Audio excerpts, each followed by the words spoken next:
presentation of Fox Sports. We are Baltimore. We are Arizona.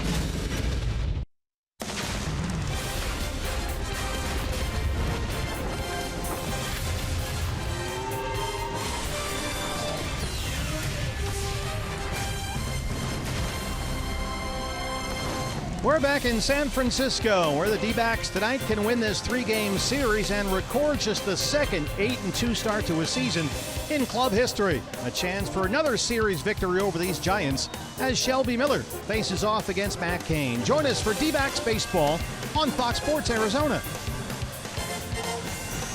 Good evening from AT&T Park. Welcome to the broadcast. Steve Berthune, Bob Brenly along the way. We're in for another cool, damp, and windy night here tonight. But as the Diamondbacks go for the series win, Bob, it's stay hot Jake Lamb. Yeah, he doesn't mind any kind of weather right now. Jake Lamb rolling in the midst of an 8-game hitting streak. Came up with the biggest knock of the game last night, the bases loaded triple. You know, the Diamondbacks are still very right-handed heavy, and it's important for Jake Lamb and David Peralta and some of the other lefties on the bench to really contribute when they're in that lineup, and Jake has done his part. Shelby Miller goes for his second win against the veteran Matt Cain. Diamondbacks sort of lucked out in this series. Didn't have to face Cueto, didn't have to face Bumgarner, but these days you want to face Matt Cain. Yeah, Matt Cain is not the guy he once was. Had 8 consecutive years of 30 or more starts. 6 of those years he went well over 200 innings and really starting to show some of the effects of all that wear and tear. Velocity way down for Matt Cain this year. He's hanging on to that 5th starter spot here by a thread. He's won only 16 games the last 4 years. So we are just about set to go. The Diamondbacks, can they take 2 of 3 in San Francisco before it's on to Los Angeles? First pitch coming up shortly on Fox Sports Arizona. Arizona Diamondbacks baseball on Fox Sports Arizona is brought to you by Tire Pros. Everything rotates around you. By Gila River Casinos. Experience winning like you've never imagined at the Gila River Casinos. Lone Butte, Bequiva, and Wild Horse Pass. By Chaz Roberts, Air Conditioning and Plumbing. Choose Chaz. By Oregano's. Step up to the plate for a guaranteed home run. At Oregano's, your neighborhood pizza joint. Location statewide. And by CenturyLink, connecting you to the power of the digital world.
Diamondbacks baseball on Fox Sports Arizona is brought to you by your Valley Honda dealers, where you get more standard features for less money. By Jack in the Box and the Jumbo Jack, a home run for your mouth. By Sanderson Ford, the best play is at Sanderson Ford. By Gigablast Internet from Cox, welcome to the gig life. And by State Farm. State Farm is here to help life go right. Talk to an agent today or call 1-800-STATE-FARM. Sun setting in San Francisco. Diamondbacks have a chance for their second series win this year against the Giants. When we return, Jody Jackson talks to tonight's starter Shelby Miller. D-backs in San Fran back after this.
Giants, Diamondbacks looking for another series win against the Giants here in just the second week of the baseball season. Jody Jackson with you here as we wind our way toward first pitch. Shelby Miller is out on the hill tonight for the Diamondbacks. Matt Cain for the Giants. Now Shelby last Friday night against the Cleveland Indians. Yeah, he got off to a rough start. Gave up a home run in the second at-bat of the game to Francisco Lindor, and then a hit to Edwin Encarnacion. But he settled in and went 5 1/3, 3 runs given up, put himself in the position to win, and that he did. Got the win at Chase Field. So now he goes out there for his second start here in San Francisco, which it turns out he really loves pitching here. It's my favorite place to pitch. Yeah, the crowd's electric. It's I got a lot of memories here. Played here, every year, and just, really enjoyed pitching here at this park and in front of these fans. And, I'll be definitely looking forward to tomorrow. Pitched here last year with the Diamondbacks, of course, also with the Braves and the St. Louis Cardinals. In 20 1/3 innings, over 4 starts, his ERA 3.10. Pretty solid. So Shelby looking to go out there and take that confidence from his first win against Cleveland and possibly go out there and get the victory here for the Diamondbacks tonight. And there he is warming up right now. First pitch coming your way next here on Fox Sports Arizona.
We are bundled up again by the Bay. Steve Berthume, Bob Brenly, and Jody Jackson with you. The Diamondbacks and the Giants here at AT&T Park in San Francisco. Chance of rain in the forecast. However, Bob, I have been assured by the governor, Greg Schulte, quote, it will not rain at all tonight. Hey, if the governor says it's not going to rain, it's not going to rain. That's just all there is to it. Winds are 17 miles an hour right now, gusting up to 25. Cool, damp, and windy. As the Diamondbacks tonight have a chance to take 2 of 3 here from the Giants and record their first 8-2 start to a season since 2008. The lineup for Torey Lovullo's ball club here tonight. Very familiar look to the lineup with the exception of the battery. It'll start with A.J. Pollock out in center field. David Peralta in right. Paul Goldschmidt at first. Jake Lamb down at third base. Yasmani Tomas in left field. Brandon Drury at second base. Chris Owings at shortstop. And here are the 2 changes. Jeff Mathis doing the catching tonight. And Shelby Miller, the right-hander, on the mound. Diamondbacks 7-2, a game and a half ahead of the Rockies, leading the National League West. The Giants floundering right now, 3-6, already 4 games behind Arizona in the division. And they are looking for answers at several different positions as the veteran Matt Cain leads them out to take the field in this series finale. Giants haven't lost their first 3 series in a season since 2007. But they're in danger of doing that tonight against the Diamondbacks ball club that always plays well here. Your Ram truck starter for the Giants is the veteran Matt Cain, now 32. And coming off a disappointing spring, his first start did not go very well. That was last Friday in San Diego. He lasted less than 5 innings against the Padres. Gave up a leadoff home run to Manuel Margot in that ball game. Gave up 2 homers overall in his 4 1/3 innings pitch. Not the Matt Cain he once was. Used to rely heavily on a 4-seam fastball up in the zone, through a curve and a slider, an occasional straight changeup. Now you're just as likely to see him pitch off of his off-speed stuff. Throws a lot of changeups, a lot of breaking balls, and tries to sneak that fastball in the high 80s by you. And it seems Matt Cain needs at least 1 strong performance to hang on to that 5th starter spot in the Giants rotation. Here's how they line up defensively, brought to you by Nationwide Vision Centers. Jarrett Parker in left field tonight. Denard Span back in the lineup in center. Hunter Pence out in right field. It'll be Connor Gillespie at third base today. Brandon Crawford back in the lineup at shortstop. Joe Panik at second base. Brandon Belt at first. Nick Hundley doing the catching. And Matt Cain, the right-hander, on the mound. A day off for Eduardo Nunez. Buster Posey on the 7-day concussion disabled list. C.B. Bucknor is our plate umpire tonight. He's got the balls and strikes. Manny Gonzalez at first base. The Kirchie, Field, and Culbreth at second. And Mark Carlson is at third. Well, the Diamondbacks since the 2015 season have won 14 of 21 here at AT&T Park. A chance to make it 2 series wins in 2 tries this year against their division rivals. Well, we talked about it at length at the end of spring training and the first homestand of the season, how important it was for the Diamondbacks to get off to a good start with all these games against their National League West opponents, and so far so good. 24 of their first 27 against the National League West, outside the 3 that they just swept from Cleveland, as A.J. Pollock leads it off. I know you've been waiting for the leadoff man at a D-backs game to get a base hit. Yeah, they're 0 for 9 on the season leading off the ball game. No walk, so we haven't had a leadoff man in the game on base yet. A.J. single last night, his only hit in the series. This is hit pretty well to right center field. Denard Span won't get there, and there it is. A.J. Pollock will get third easily here. Hunter Pence is down. Span picks it up in the corner, and it's a triple for Pollock. Jeez, I guess all we had to do was point it out. I guess so. Barely got it out of my mouth, and A.J. Pollock bangs a triple to Triple's alley. That fastball well above the belt, out over the plate. Span just fanned on it out there in right center field. Had a long run to get there. And Hunter Pence coming over from his right field position to back up the play. So A.J.'s at third to lead it off for David Peralta.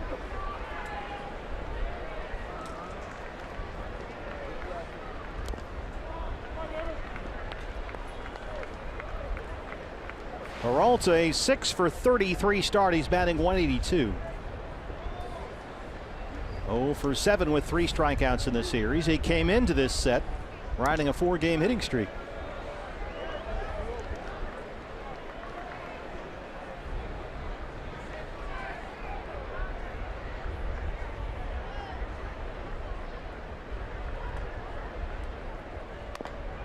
Boy, Matt Cain as we told you at the start of the show, has won a total of only 16 games the last 4 years. And that may get, Bob, to your Valley Honda dealer's key to the game. Yeah, we borrowed a horse racing term today. Don't dwelt. All right, what does that mean? Okay, a dwelt is a horse that hesitates at the start of the race, but then gets into a stride, gets into a rhythm, and ends up being very competitive at the end of the race. So don't dwelt. Do you want an early start? Yeah, All let's right. go. Get out of the blocks fast. Well, the triple by Pollock, a 3-1 count to Peralta. And this should be deep enough to get the run home. Denard Span in center. Here comes AJ, and 2 batters in. It's 1-0 Diamondbacks. The RBI for Peralta. First inning run of the season for the Diamondbacks. I know you and your staff were working all afternoon long on that, and there you go. 2 batters in. You've got your non-dwelting start. All right, go get him, Shelby. There's your run. You heard Shelby Miller in our Diamondback Live pregame show tell Jody Jackson this is his favorite ballpark in which to pitch. Here's Paul Goldschmidt. I think there are a lot of pitchers in the National League that would echo those sentiments. This is a great place to pitch just about any time. Occasionally you'll get the wind blowing out to left field and it becomes a little more dangerous, but a great place to pitch. Hunter Pence near the right field line, and he's got it in fair territory. 2 outs. You got the spacious outfield from right center around to left center, and cold temperatures, thick infield grass, everything slants to the pitcher here. You can see that wind is gusting in from right center field. Really howling out there. Jake Lamb comes into tonight with an 8-game hitting streak. 286 and 2 homers. 10 RBIs in 9 games so far this year. And Jake had 2 hits last night, including that 3-run triple that really was the biggest hit in the ball game. Jeff Samardzija said just a sinker away, and Jake stayed on it, put a charge into it. Deepest part of the ballpark in left center field, and knocked in all 3 runs. Matt Cain behind again, 2-0. And with the count in his favor, the Giants have swung the defense around to the right side, exaggerated pull shift.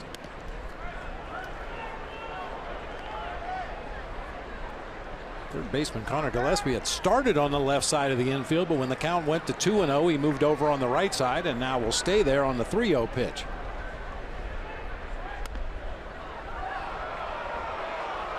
A 2-out walk. That brings up the red hot Yasmani Tomas.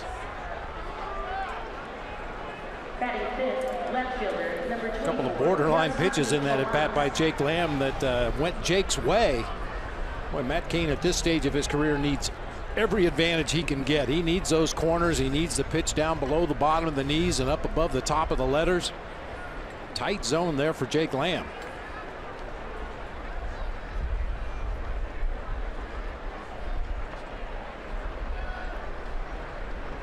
You saw the numbers on Tomas, 345 with a homer. He's had at least 1 extra base hit in 5 straight games now. That's a career high. 2 more hits last night for Tomas, including a double. He homered here Monday afternoon.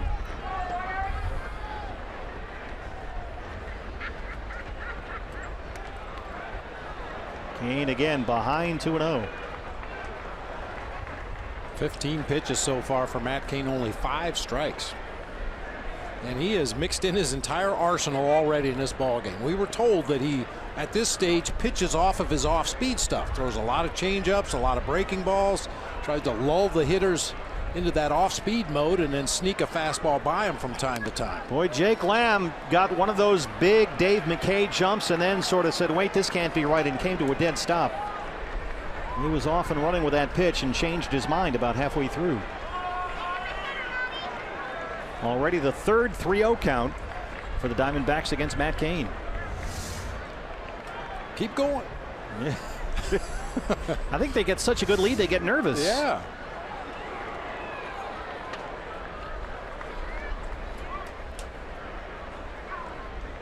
April has not been kind to Matt Cain. He has not won an April start since 2012. In his last 19 starts in April, 0-9, an ERA about 5.5. It's the 3-0 strike from C.B. Bucknor. Think about Matt Cain over these last 4 years. While he struggled, he's been making $20 million a year. And this is the final season of his contract.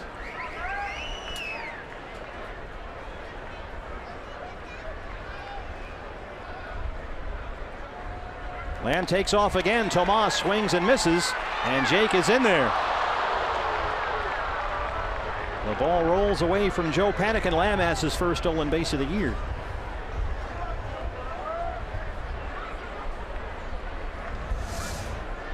Picked a good pitch to run on, breaking ball. Got a great jump over there at first base, and Panik had some issues just fielding that ball out there at second base. First stolen base of the season for Jake Lamb. Now they're going to throw over to first base even more. That's right. We saw that all last year. So he's at second, 2 outs, a full count to Tomas. Yasmani lays off. Back-to-back walks by Matt Cain. First walk of the season for Yasmani Tomas. That's a great sign. He's had a lot more patient at bats since the first 2 games of the season. Sure has. He was hitless in the first 2 games, 0 for 8 with 4 strikeouts, but ever since then, he has hit consistently. So a run is in. 2 on, 2 out for Brandon Drury. 357 with 5 RBIs.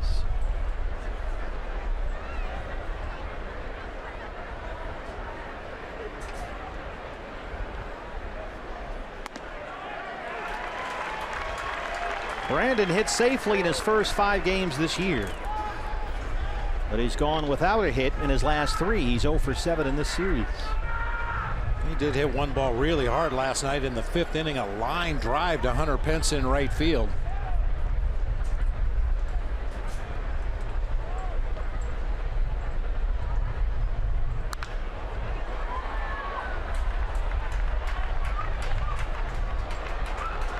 Boy, knowing how aggressive Drury is at the plate, this might be a tough matchup for him. A guy that throws a lot of junk, a lot of breaking balls, a lot of off-speed pitches, and as a general rule tries not to throw them in the strike zone. Throw them around the edges, get hitters to chase bad off-speed pitches, and Brandon Drury's strength is that good hard fastball middle in.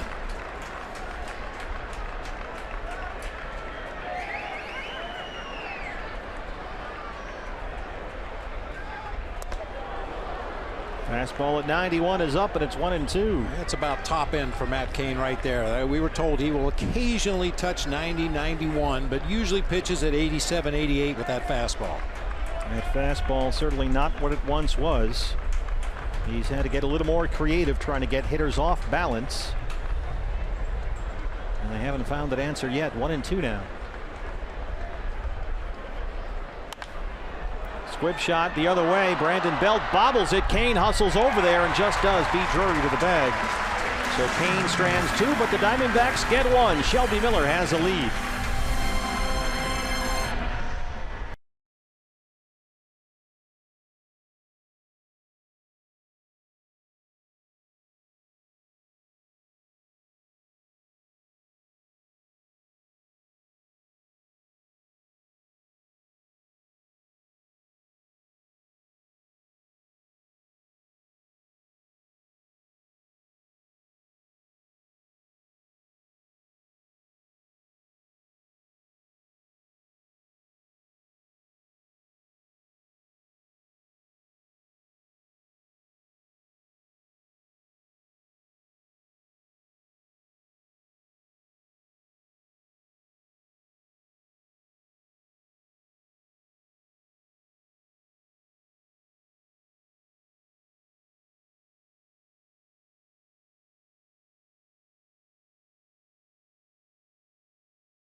He came home on a Peralta RBI, so it's a 1-0 lead for your Ram truck starting pitcher for the Diamondbacks, the right-hander Shelby Miller.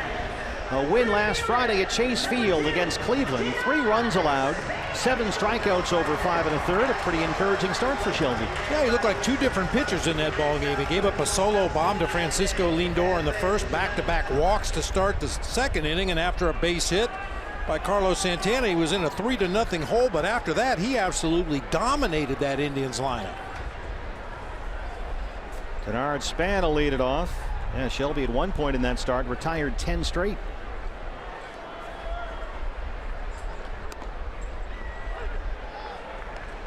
Span off to a 2-22 start to the year. He did not play last night, although he did look like he was about to pinch hit in that 9th inning.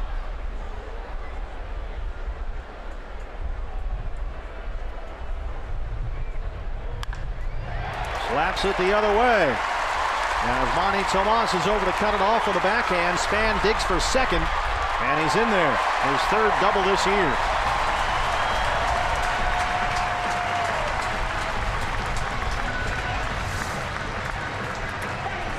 Ball up and out over the plate. Shelby really struggled with his command in those first 2 innings against the Indians, basically with everything, but especially with his fastball. Just had trouble getting ahead in counts, and because of that, he started to throw more first pitch curveballs, which was a real good weapon for him against the Indians last time out. See if he goes to it a little bit earlier here today. Shift is on for Brandon Belt. Hitless in his last 13 at bats.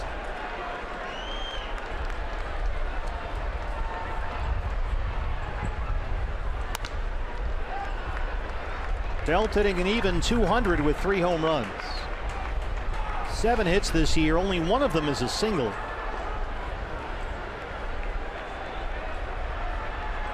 Oh for 7 in the series with 3 strikeouts. He has walked twice. Drury near the second base bag. Owings the shortstop out in short right field.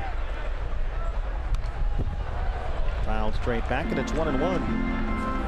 Brandon Belt has not matched up very well against Shelby Miller in their careers. He's 1 for 22 against Shelby. Well, sometimes there's no easy way to explain numbers like that. Brandon Belt, for me, is a real good fastball hitter. We know Shelby likes to throw his fastball. You would think that Brandon Belt would have had a little more success.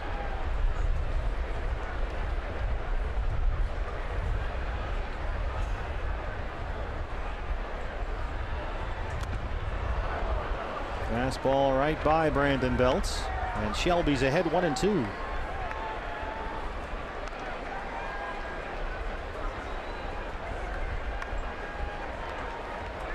Shelby last week against the Indians, an average fastball velocity of 95.7. He got as high as 98.1. Hunter Pence on deck.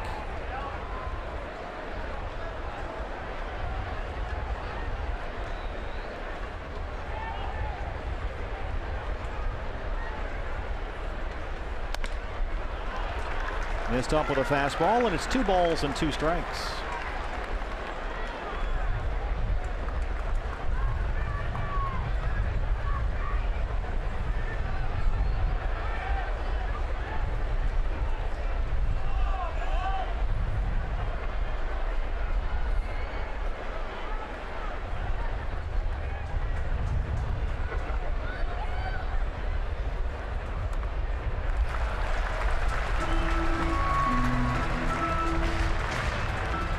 Missed with a breaking ball. The count is full, 3-2.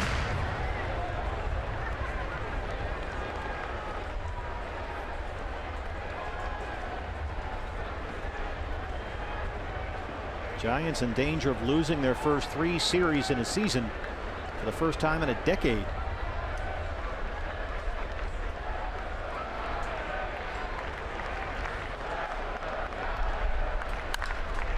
Bounced into the shift. Owings is there. A 6-3 putout. And Span is in at third. Your lineup for Bruce Bochy's San Francisco Giants. And we've seen Span at the top. He'll be out in center field. Brandon Belt at first base. Hunter Pence making his way to the plate. He'll be out in right field once again. Brandon Crawford cleaning up in the absence of Buster Posey. Connor Gillespie at third base. Nick Hundley doing the catching. Joe Panik at second base. Jarrett Parker out in left field. And Matt Cain, the right-hander, on the mound. Pence, 324 with a homer. He was on base all night last night.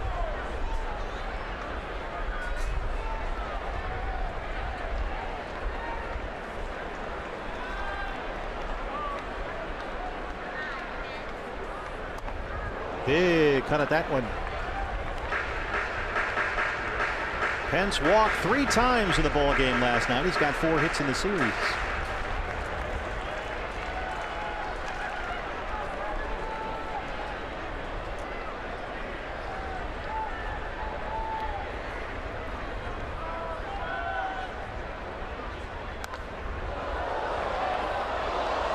He's taking those big hacks. He's way off balance. His feet are all over the place. We talk about Hunter Pence every time we see the Giants. Everything he does would tell you that this is a guy they just pulled out of the stands. So go down there and try to play some baseball. Very awkward looking, gangly, long arms, long legs, but one of the strongest guys in the National League. Chokes up on that bat, and when he makes solid contact, he can hit it a long way. He looks like when you pull a fan out of the stands at a basketball game trying to hit a half-court shot for $1 million or something. It looks about the same. And on both sides of the ball, offensively, you know, you see what he does. We've seen him in the on-deck circle, very awkward-looking swings, practice swings in the on-deck circle. He goes out to right field to play catch between innings, and looks like he's never thrown a baseball before. If a Tyrannosaurus Rex could throw, it would throw like Hunter Pence.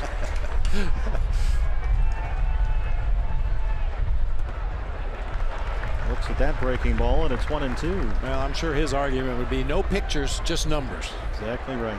And he backs that up every season. His 5th full season now in San Francisco after previous stops in Houston and Philly.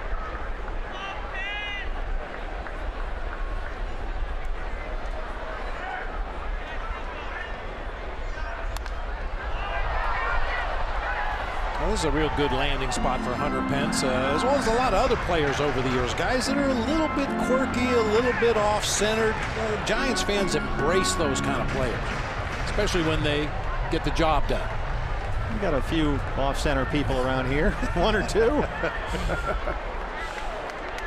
That's what makes this city so vibrant.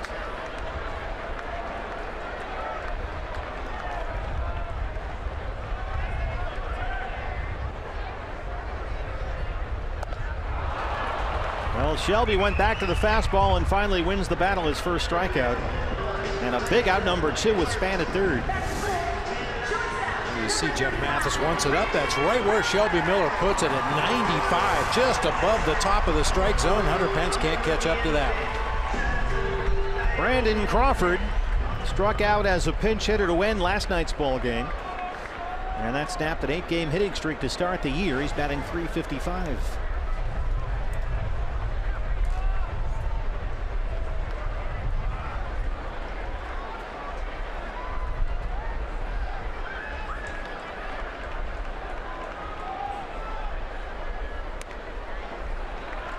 Several Giants awarded their Gold Gloves before the ball game today, including Brandon Crawford, who won his 2nd Gold Glove at shortstop, Joe Panik as well, and Buster Posey. And so they have those Gold Glove foam fingers they passed out before the ball game today.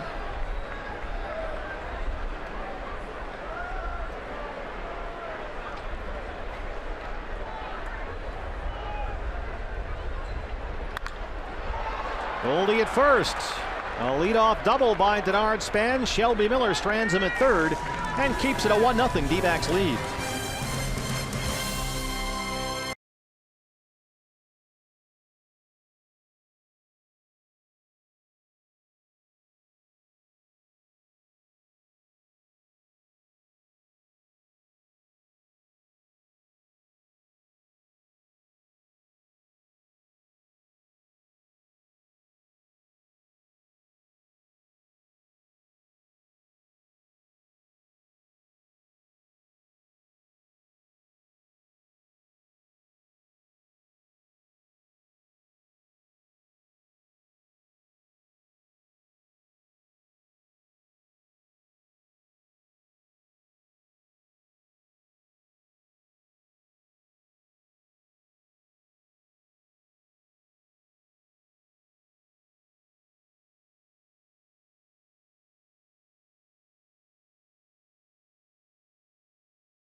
1-0 lead against the Giants and Matt Cain. Boy, look at these numbers. Matt Cain, since the All-Star break last season, has allowed a .486 on-base percentage to hitters leading off an inning. Major League average is .323. So basically, when you lead off an inning against Matt Cain, you reach base safely half the time. About half the time. Leadoff man is on. That's a tough way to go about your business. Well, let's see what Chris Owings does as he leads off the second. Diamondbacks 1-0. A.J. Pollock a leadoff triple. Came home on a David Peralta sac fly RBI. CO 333 with a homer. Chris singled in last night's game after he doubled in Monday's opener. He's hit safely in 7 of the first 8 games he's played this year, including the last 4 in a row. Make it 5 in a row. Well, BB, you were right on the money. 2 leadoff batters for the Diamondbacks, and they've both reached safely as Span kicks it over to left center, and Owings gets an extra 90 feet. Single and an E8 on Denard Span. I'm not sure what he was doing out there. That ball rolled a long way toward the gap in left center field. It's like he's playing hacky sack out there. CO squared that one up. Line drive over the head of Brandon Crawford, and yeah, just as he was getting ready to make his throw, it just kind of slipped out of his hand over toward the gap in left center, and Chris Owings easily advances on to second base, where he's in scoring position for the bottom of the order. Error goes up on the board for the Giants. Here's the catcher, Jeff Mathis.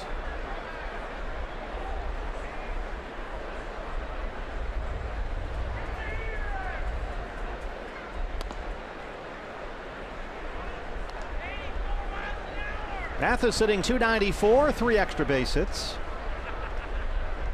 Got the start behind the plate here Monday and doubled. In fact, he's hit safely in each of his last 2 starts. Saw Chris Iannetta behind the plate last night. Hard to shortstop it right to Crawford. Owings stays put, and that's the first out in the second.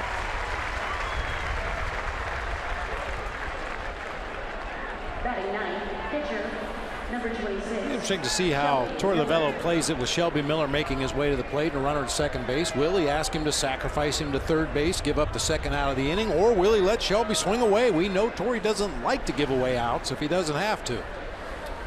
They prioritize those 27 outs. They're right at the top of the list. They give them up dearly.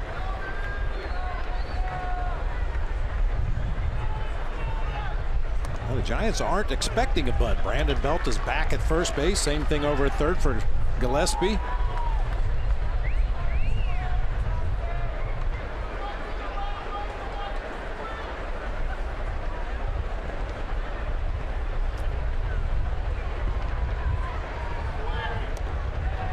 Late swing by Shelby, and he's down 0-2.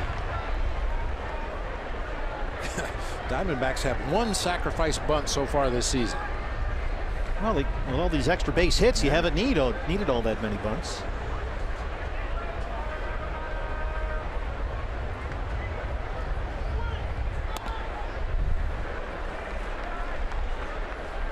Robbie Ray laid down a nice sacrifice bunt with 2 strikes in the 4th inning last night,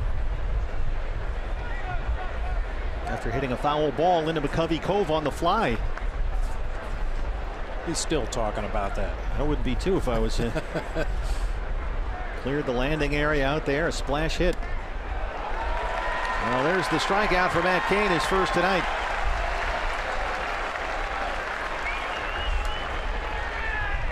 Now batting center fielder. A.J. tripled to lead off the ball game.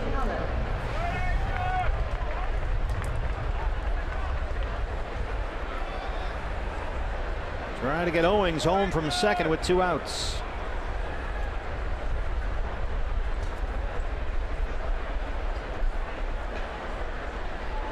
Not sure the Giants know what to do with Matt Cain. As we mentioned, he'll make $20 million this year, the final year of his contract. There is a $7.5 million buyout for an option next year, so he's going to cost them this season close to $30 million. And Bobby Evans, their GM, has said it's really not about the money at this point. It's really about how can the Giants get the most out of a player like Cain that has in many ways put them in position to win 3 championships. But they got to make sure that in 2017 they get everything they can from him, if he's got an ability to really help them out. And right now that seems like a big if. Well, because he gives up so many fly balls, and the result of those fly balls many times is a home run, there are several parks you don't want to pitch him in, including Chase Field, Coors Field, some of the bandboxes back in the Central Division, Cincinnati, Wrigley Field. If the wind's blowing out, there's just places where he is just not suited to pitch in those parks.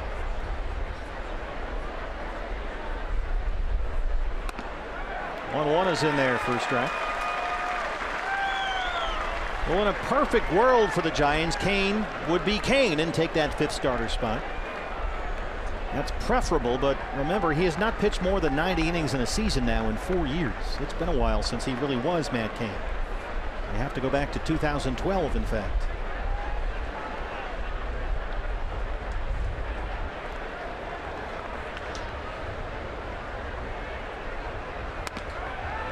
Two and two.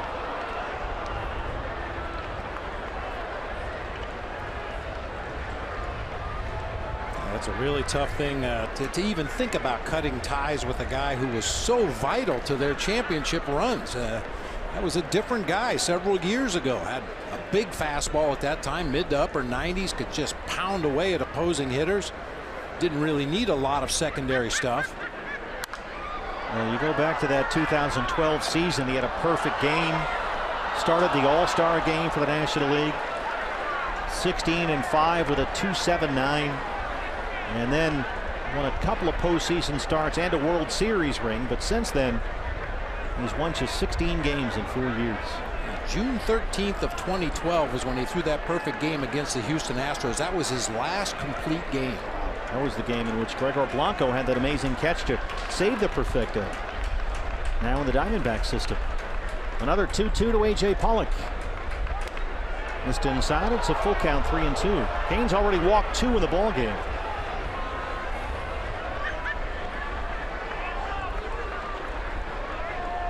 Peralta would be next.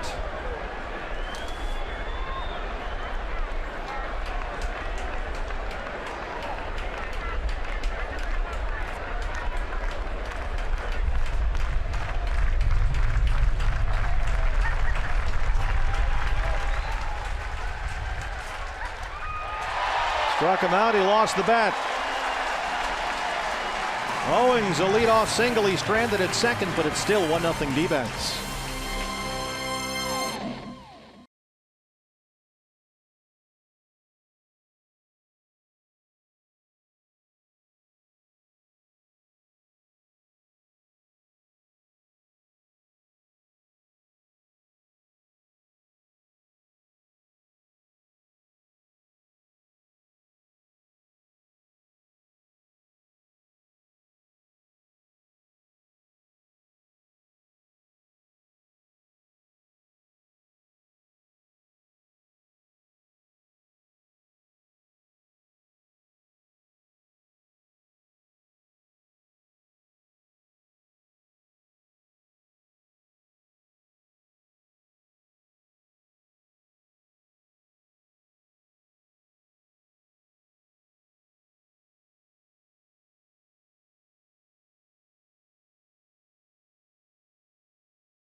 Now, Shelby Miller changed his diet in the offseason. He told me he starts his day with bulletproof coffee that is low toxin coffee with grass-fed butter, unsalted, and something called brain octane oil, which is kind of like coconut oil but stronger. He said he also doesn't eat carbs all day until at night. It's given him a lot of energy, guys. And Brandon Webb actually has tried the bulletproof coffee. He tells me it's very good. Good energy.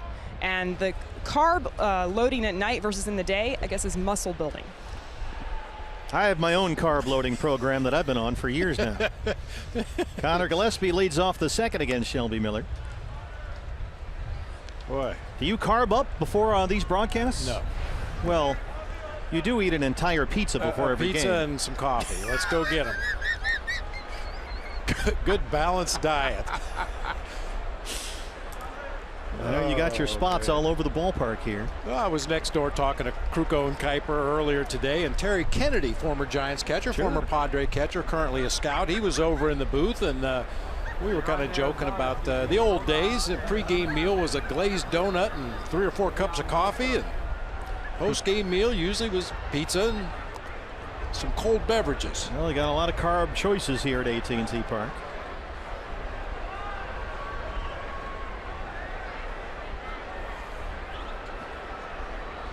I found the good pizza here at the ballpark. You went downstairs, right? Yeah, there's a little, I don't know what you would call it, like a little food court right off of Willie Mays Plaza outside the stadium there. And boy, they got good pizza down there. Man.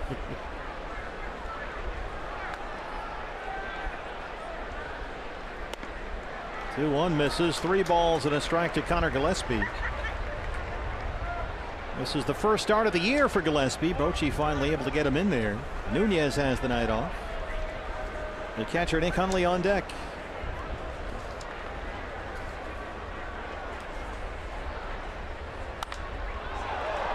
In the air, shallow right center. Peralta coming in. AJ's there, and he's got it. Eye on defense for the D-backs. Brought to you by Nationwide Vision Center. As we said, the only changes for Torey Lovullo tonight on the mound and behind the plate. Here's how they'll line them up. Tomas in left, Pollock in center, Peralta over in right field with Lamb and Owens on the left side of the infield, Drury and Goldschmidt on the right side. Jeff Mathis doing the catching for right-hander Shelby Miller. Well, Shelby has set down 4 in a row after Span's leadoff double. And here's the catcher Nick Hundley. Buster Posey hit in the head by a Taiwan Walker fastball here Monday on the 7-day concussion disabled list. So Hundley getting another start tonight. He had 3 hits last night, including 2 doubles. There's the strike. It's 0-1.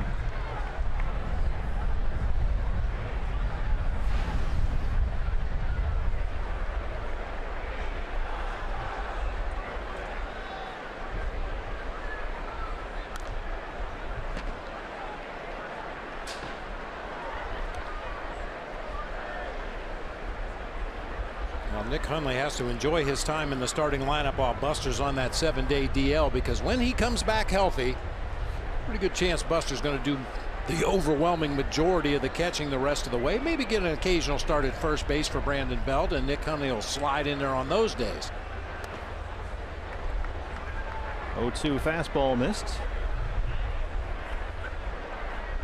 Wow, that's a pretty good picture. Photog's working hard down to the camera wells, making the magic happen.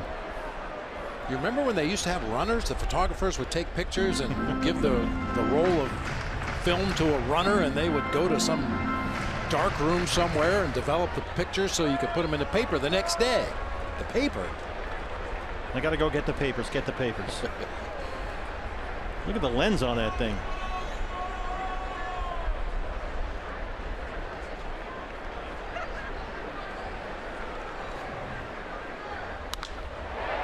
Center field for AJ. It's up in that wind, blowing hard again, in from right center field. But 2 outs in the second. Remember, the old shots of Ted Williams or Joe DiMaggio back in the 30s and 40s. You'd have cameramen wearing, the suits and ties and the hats, basically kneeling 5-6 feet behind the hitter in the on-deck circle almost, taking pictures. Yeah. Heads up on a foul ball. Yeah, you're right. The circle around the home plate area, they used to be right about where the white lines are there, getting some shots. I don't know how that wasn't a disaster. Joe Panik.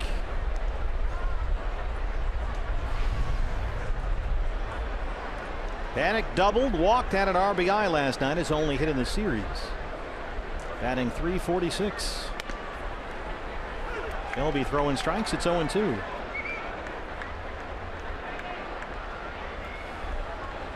Panik is a guy who's had some success against Shelby Miller. 5 for 12, including a home run.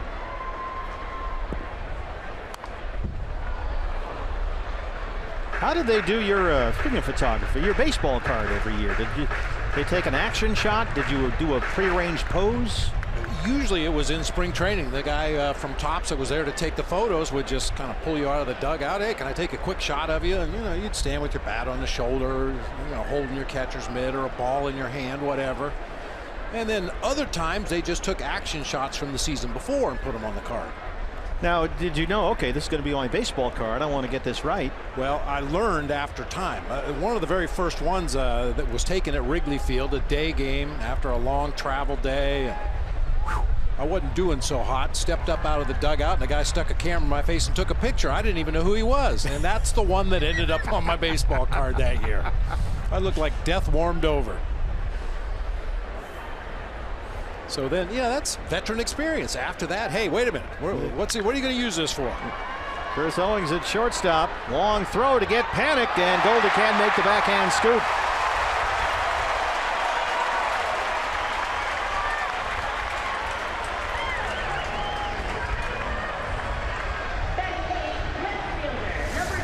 No question, a long throw here for CO, but we've seen him make this throw many times before. I think he looked up and saw Joe Panik a little farther down that first baseline than he anticipated and maybe rushed that throw a little bit. In and out of Goldie's glove over there at first base. Well, an error goes up on the board for the Diamondbacks, ending a stretch of 5 straight set down by Shelby. And the batter is the left fielder, Jared Parker.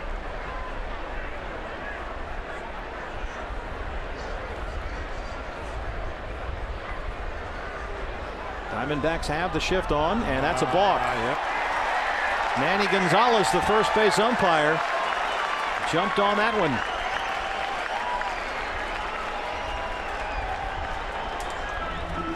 That was really odd looking. Shelby gets on the rubber.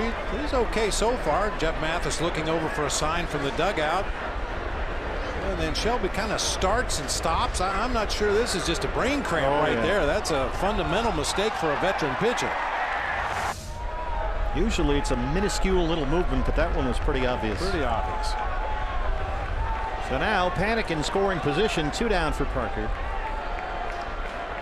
who is just 1 for 14 on the year.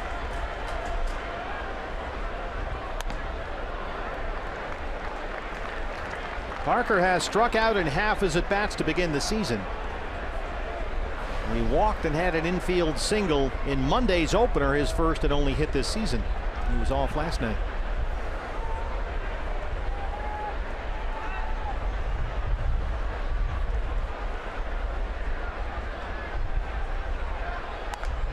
How about this? The outfield continues to be an issue for the Giants right now.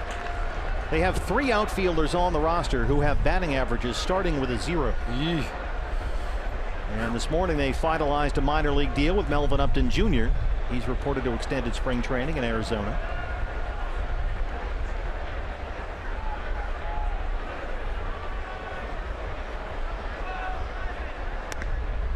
The Giants have had 10 different left fielders on opening day going back to the 08 season. Of course, for 15 seasons before that, it was in good hands. A guy named Bonds. He was here today. Yeah, Barry was here today. From 93 to 07, Barry started in left field every season with the exception of the 05 season, as Parker will now head on down to first. This is the new intentional walk this year. If you're going to put the guy on, just hold up 4 fingers and send him on down. Well, he fell behind 3-0. First base open pitcher coming up, so they wave Parker aboard. And now with 2 on and 2 out, they'll work to Matt Cain. Yeah, the only season Bonds did not start in left field between 93 and 07 was the 05 season. He opened the season on the DL, and Pedro Feliz was the opening day left fielder. It's a laundry list of some well-known names, some not so well-known names playing left field for the Giants since 08. And it's become a bit of a story here in San Francisco. The Giants, with all their World Series championships, they've not really developed an outfielder in a long, long time. Cain fouls the first one back. How about these names? Oh, wait, Dave Roberts, current manager of the Los Angeles Dodgers. Then Fred Lewis, Mark DeRosa, Pat Burrell, Aubrey Huff, Andres Torres, Michael Morse, Nori Aoki, Angel Pagan, and this year, Jarrett Parker. When the music stops, grab a position. Span was acquired via free agency. Pence was a trade. There's the 0-1. They had Adam Duvall, but he got traded to the Reds.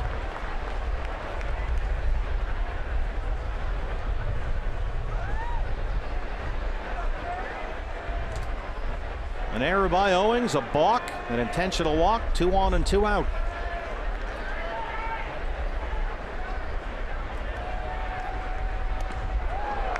Fastball swing and a miss, and it's 1-2.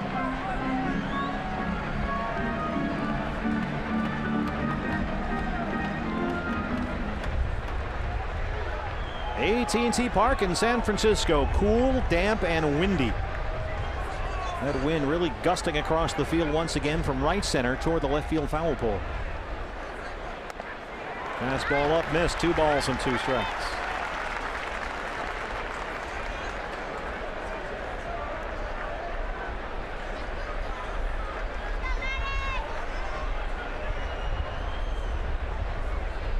Span doubled to lead off the ball game for the Giants. He's on deck.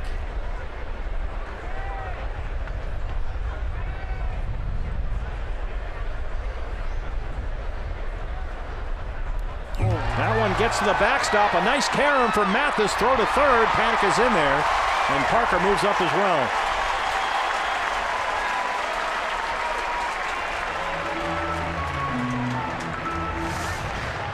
Almost got a very good carom that time. It's over in the left-handed batter's box. Hits off the padded area of that backstop and comes right back to Jeff Mathis. Unfortunately, just too much speed that time for Joe Panic. Easily beat that throw to third. Boy, balked Panic to second. Now Wild pitches him to third.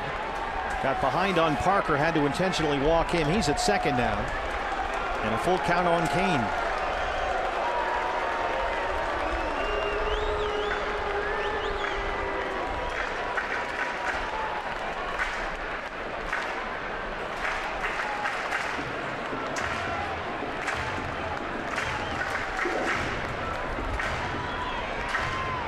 Seems kind of funny to say, but this is a big pitch in the ball game. Full count, 2 outs, 2 runners in scoring position against the opposing pitcher. 24th pitch of the inning from Shelby Miller on the way. Got him. Well, Shelby walked the high wire, but he strands 2 and keeps it 1-0 Diamondbacks.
The third, a D-backs home run tonight means a free jumbo jack tomorrow at participating Jack-in-a-Box locations with the purchase of a large drink.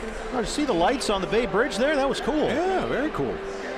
Kind of looked like a Talking Stick Resort Casino back home.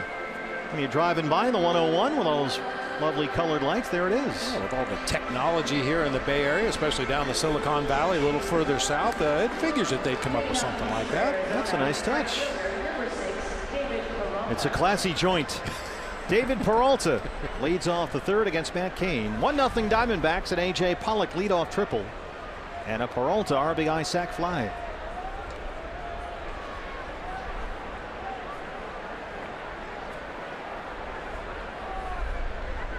Cain so far has given up 2 hits. He's walked 2, struck out 2.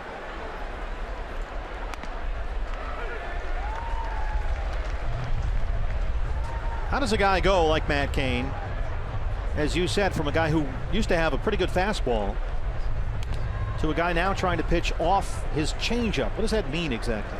Well, in the past, he would establish the fastball early, mid to upper 90s, especially across the top of the strike zone. He would challenge any hitter in any count and usually blow the ball right by him. That was his strength.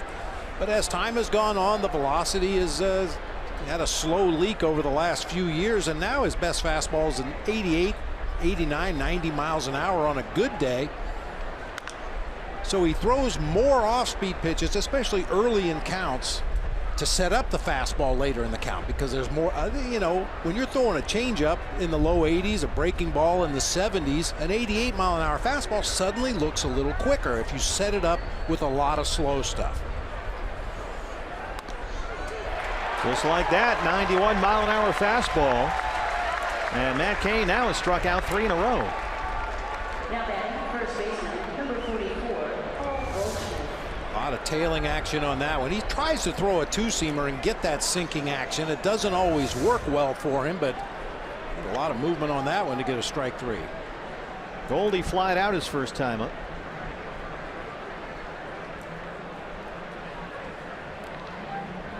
Goldie in his first at bat last night hit right on the behind by a Jeff Samardzija 96 mile an hour fastball, a pitch that, really, given the circumstances and the way the Giants went about it, seemed obviously intended as retribution for Buster Posey's beating. And Bruce Bochy, after last night's game, would only say that he didn't have anything to say about that. And Samardzija was asked by reporters about retaliation, and he just kind of silently blinked. But it seemed, Bob, if you're going to come up with a perfect example of teams and players policing themselves, this would be it. The whole business seemed very professionally handled by both sides. Just send a message back to the Diamondbacks. Hey, you know, we don't want to hurt anybody, but we just want to let you know that we don't like that, so don't do it again. When you pick the Diamondbacks equivalent of Buster Posey, which obviously would be Goldie, and his first at bat, the message was sent by the Shark. Hold on here, Paul. C.B. Bucknor says strike 2. Well, the good thing about Goldie's was nobody's ever suffered concussion-like syndrome from getting hit in the rear end. Maybe from sitting around watching too much TV. That's about it. I saw him this morning. I said, "Hey, how's your wallet?" And he kind of looked at me. What? And then, oh yeah, no, it's fine. Well, Matt Cain, whatever he's doing is working. Yeah, Goldie, I think Goldie's saying he foul-tipped that ball, and Nick Hundley did not hold on to it. Now, Torlavello's going to come out and get an explanation.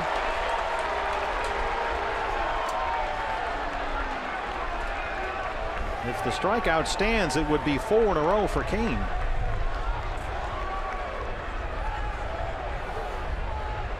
Well, get used to this, Torrey. It's going to be a regular occurrence. That sounds like the voice of experience.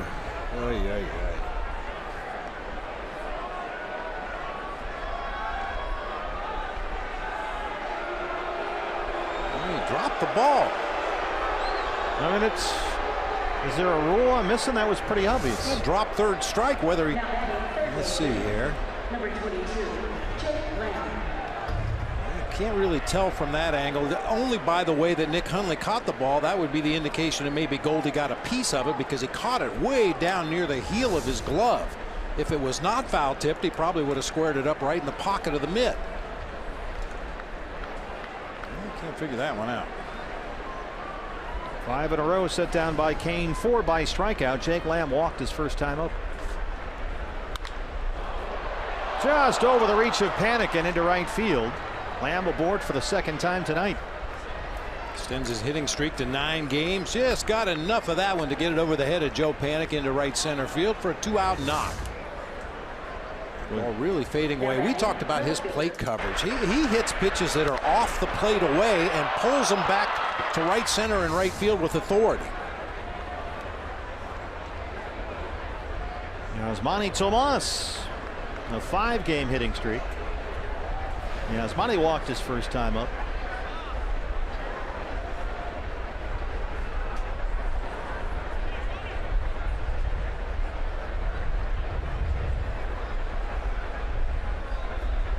Of course, you got to check on him. He stole a base. You said that last night. Here we go again. Now every pitcher for the next 150 games is going to throw over when Lamb's at first. Yep. Yeah, Jake's stolen base back in the first inning gives the Diamondbacks 10 on the season. They're only 1 behind the go-go Cincinnati Reds.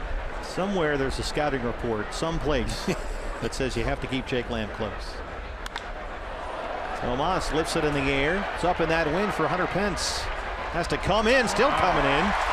And he's able to run it down. Bottom third on the way, 1-0 D-backs.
D-backs lead the Giants 1-0. Fans, you can get the best seats for the lowest price with a D-backs mini plan. Choose from any game this year, including next weekend's matchup versus those Dodgers, plus a Pirates series in the middle of May, or the Cubs in August. Get your tickets now at dbacks.com, a D-backs mini plan. Second time through the Giant order for Shelby Miller. So far he's given up 1 hit, spans double to lead it off. He has walked 1, struck out 2. And maybe, Bob, now the second time through, he'll start flipping more curveballs up there like he did last week against Cleveland. That was his MO last time against the Indians. Really started going to that curveball, especially first pitch and early in the count, and had a good feel for it in that ball game after the second inning.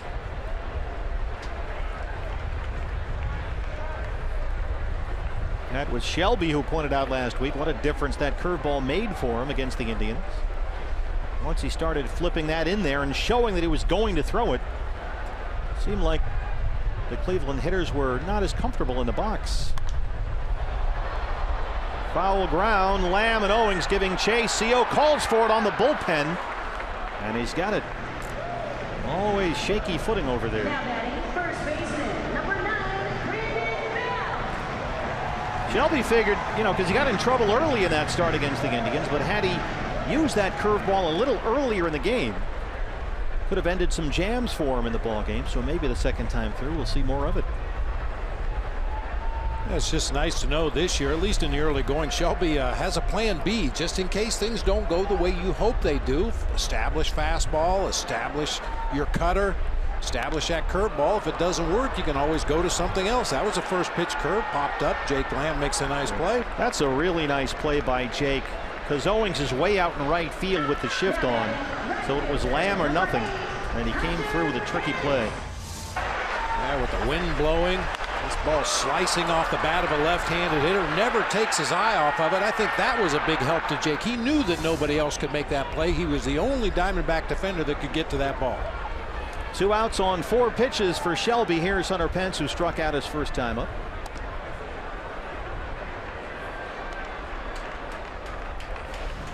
Boy, Brandon Belt is now 0 for 9 in this series.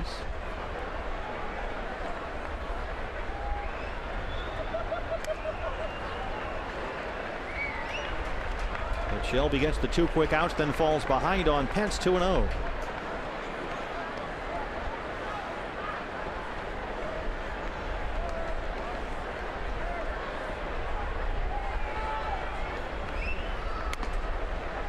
Fastball right there at 94. Pence saw a lot of sliders in spring training this year, had a difficult time. He struck out in 1/3 of his at-bats this spring, and that coiled stance up there had a hard time laying off. Jumps on a fastball that time, and it's 2-2. Yeah, he will handle breaking balls for strikes. Sliders that stay over the inside part of the plate, or curve balls that stay up in the zone. But if you execute, get the curveball down, get the slider off that outside corner, he has a tough time laying off of those pitches. Especially from right-hand pitchers.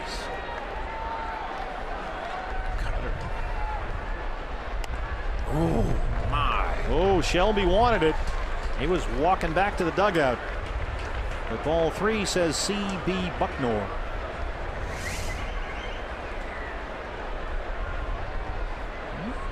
Might have just dipped below the zone. Borderline pitch. Yep. Taps it to first. Goldie hustling to the bag. And it's a 1-2-3 inning for Shelby Miller. Through 3, D-backs lead the Giants 1-0.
The fourth, D-backs with a 1-0 lead. Brandon Drury to lead it off this inning for the Diamondbacks. We all know how intense he is. He takes his craft very seriously. Well, Chris Owings and Jake Lamb, they feel that it's their job to keep him loose. In fact, earlier today in the clubhouse, kind of joking around. Apparently, Brandon dabs, so they were doing that. Torey Lovello talking about Brandon. He said his intensity reminds him a lot of Dustin Pedroia. High praise coming from the manager. And he flies out to right field to open up the 4th. Thanks, Jody. Yeah, Drew is, I mean, they call him Drewlo after Troy Tulowitzki, but He is hardwired for baseball, man. Diamondbacks would be very fortunate if he develops into the kind of leader that Dustin Pedroia has been for the Boston Red Sox. Chris Owings singled his first time up. So CO is now hit safely in 5 straight games. And 8 of 9 this year. Hard to believe that he's only 25. It seems like he's been a Diamondback for about 10 years. He'll be 26 in August.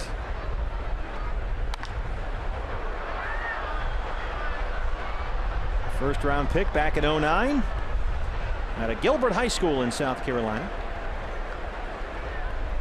Chris was a .400 hitter as a high school senior, led his team to a couple of South Carolina state championships.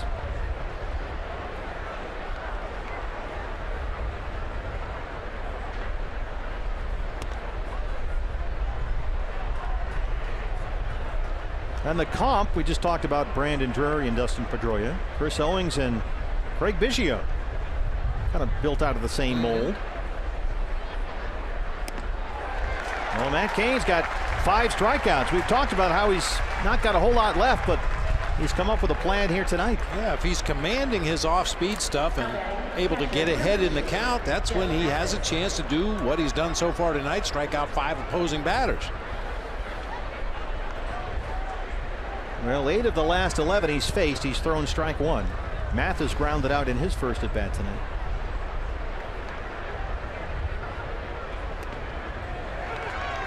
There's another first pitch strike for Matt Cain.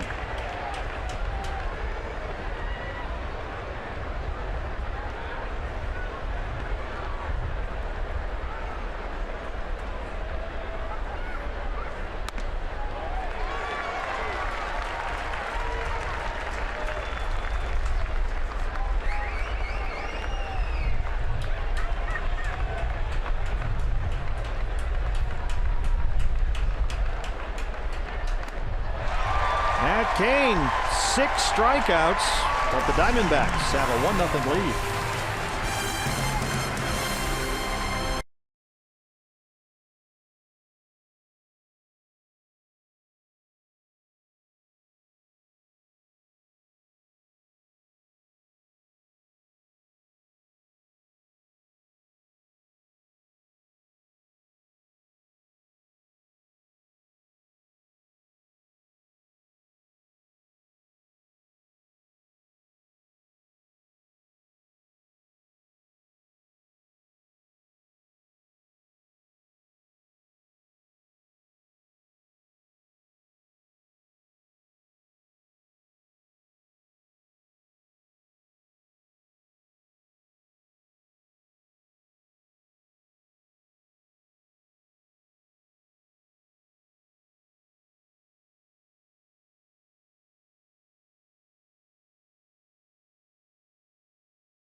Our State Farm winning combo, Bob Brenly and C.B. Bucknor.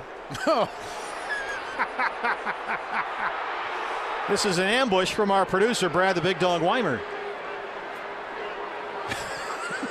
Oh, wow.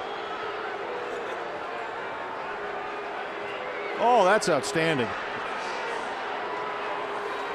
Timmy McClellan's got to get involved. Boy. Put a ring around and give us some gloves. Ah, memories. CB, of course, has the balls and strikes tonight behind the plate as Brandon Crawford leads off the home half of the 4th against Shelby Miller.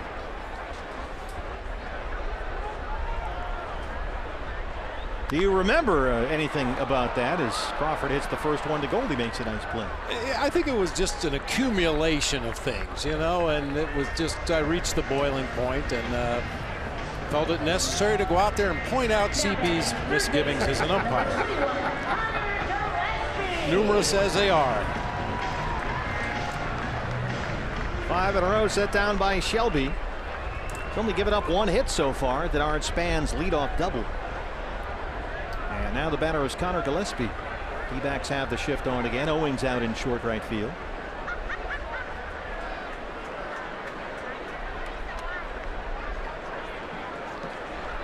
Connor Gillespie, another Giants vagabond postseason hero. They seem to collect those guys. Brought back this year in a 1-year deal. Veteran left-hand bat off the bench. Had a big postseason for the Giants last year.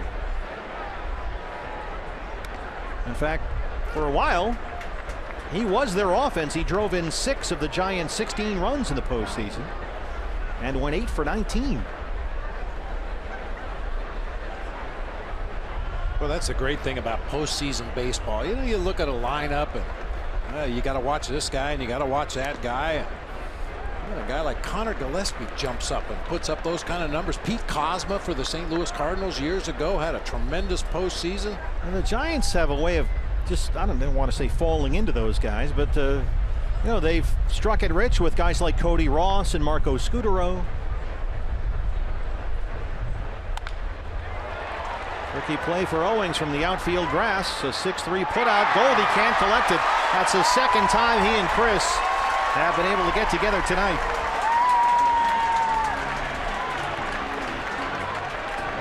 Owings had a throwing error from his shortstop spot in the 2nd inning. And this one with the shift on. Yeah, real low 3/4 arm angle here caused him to throw a sinker once again across to Paul Goldschmidt. Not an easy hop to pick out of the dirt right there. And by the time Goldie retrieves it with the bare hand, Gillespie's on at first base. Another error for the Diamondbacks. A 1-out base runner for Nick Hundley.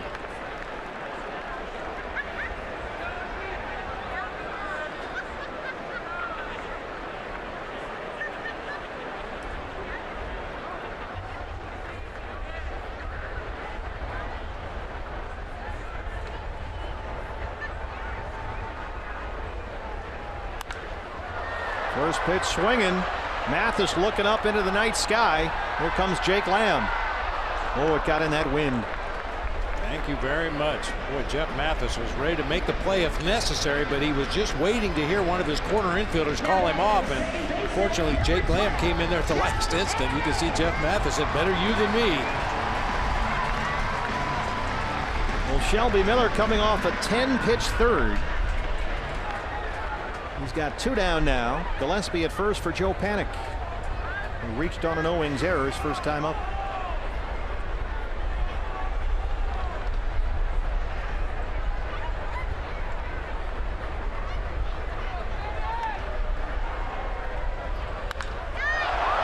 Deep right field, David Peralta. Another quick inning for Shelby Miller. We're through 4 in San Francisco. Diamondbacks lead the Giants 1-0.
Time now for a look at our Valley Toyota Let's Go places. Diamondbacks are on an airplane after this ball game tonight. Day off tomorrow.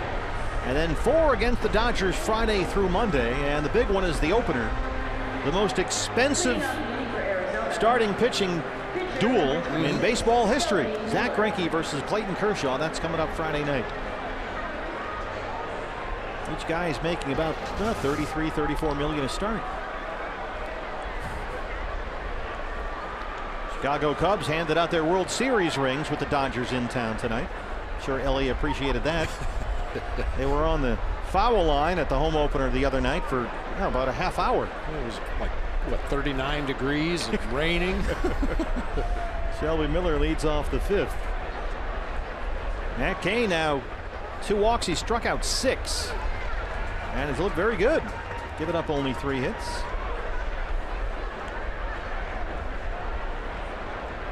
Cain had 2 strikeouts in that last inning, an 8-pitch 4th. Ahead of Shelby 0-2.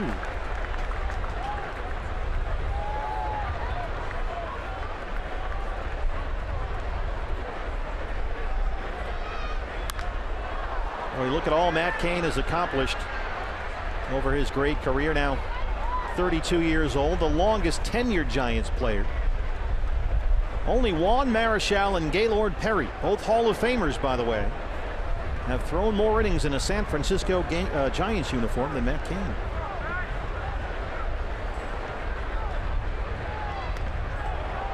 Breaking ball missed, and it's 1-2.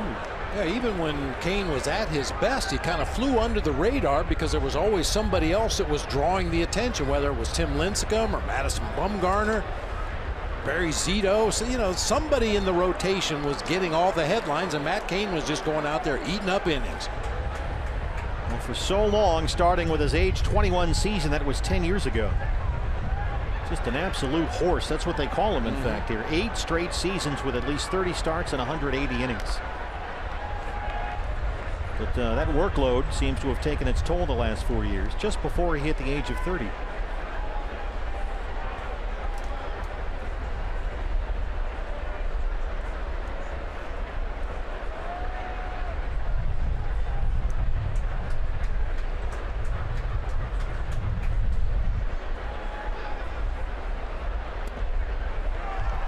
Shelby's worked at full 3-2. You want to go back out there and yell at CB again? No, not now. Good call. All right. AJ, who tripled and scored to lead off the ball game, is on deck. On the ground to second, right to Joe Panik. 1 out, 5 in a row set down by Matt Cain. Hey fans, anytime the D-backs score 5 runs or more, Taco Bell is giving away 3 free tacos with the purchase of a large drink between 4 and 6 the following day at participating locations. He's retired 10 of the last 11 Diamondbacks he's faced, and now Pollock, who's 1 for 2, will be the hitter.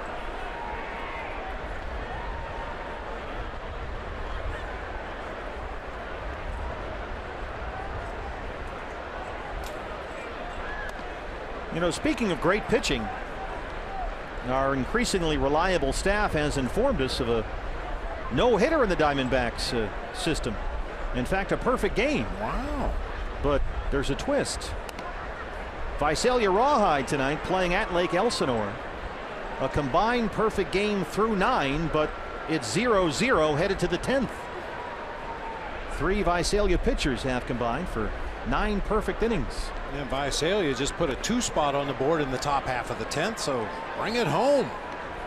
Joel Payamps, Kirby Bello, Cameron Gann combining for 9 perfect innings for the Rawhide. Roll Hyde. I don't care what level you're playing at. That's impressive.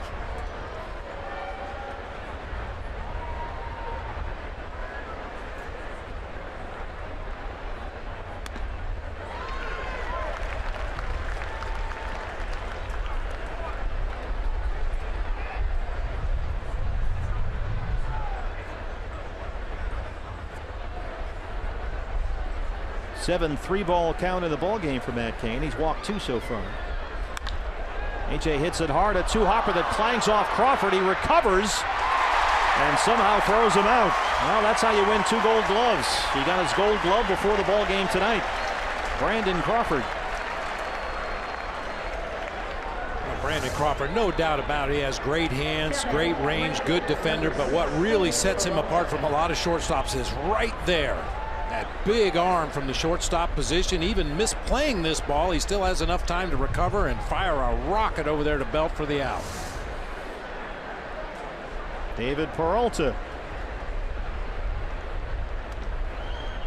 Now the Giants had 3 Gold Glovers in their infield last year with Crawford, Panic, and Posey. David has driven in the game's only run with that sac fly in the first, following the Pollock triple. And that one squirts between Belt and Panic. Boy, Brandon started breaking toward the ball that time and then kind of gave up on it. And Peralta has a 2-out single. That right side of the infield, there's an imaginary line over there on the right side of the infield, and the first baseman knows if he crosses that line, he's got to go ahead and make the play and try to feed the pitcher. That one looked like it was right on the borderline. Belt decided to give up on the ground ball and head back to the base, but Panic couldn't get there. It rolled through for a base hit. Goldie 1 for 9 in the series, 0 for 2 tonight.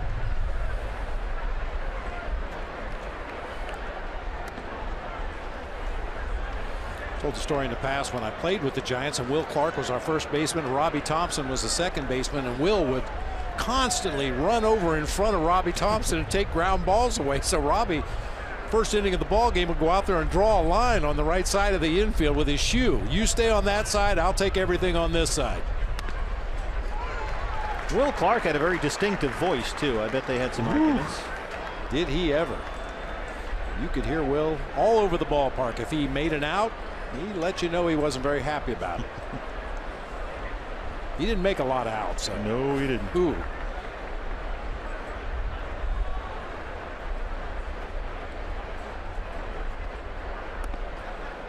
Two and one. Will's debut in the major leagues was at the Houston Astrodome against Nolan Ryan, and he hit the ball first at bat over the center field fence at the Astrodome, which I had never seen anybody do. I mean, we were all a little bit in awe of the thrill. One of the prettiest swings of all time. Beautiful. Oh, they got Peralta off the bag. Little stutter step by Kane, and somehow David dives back in safely.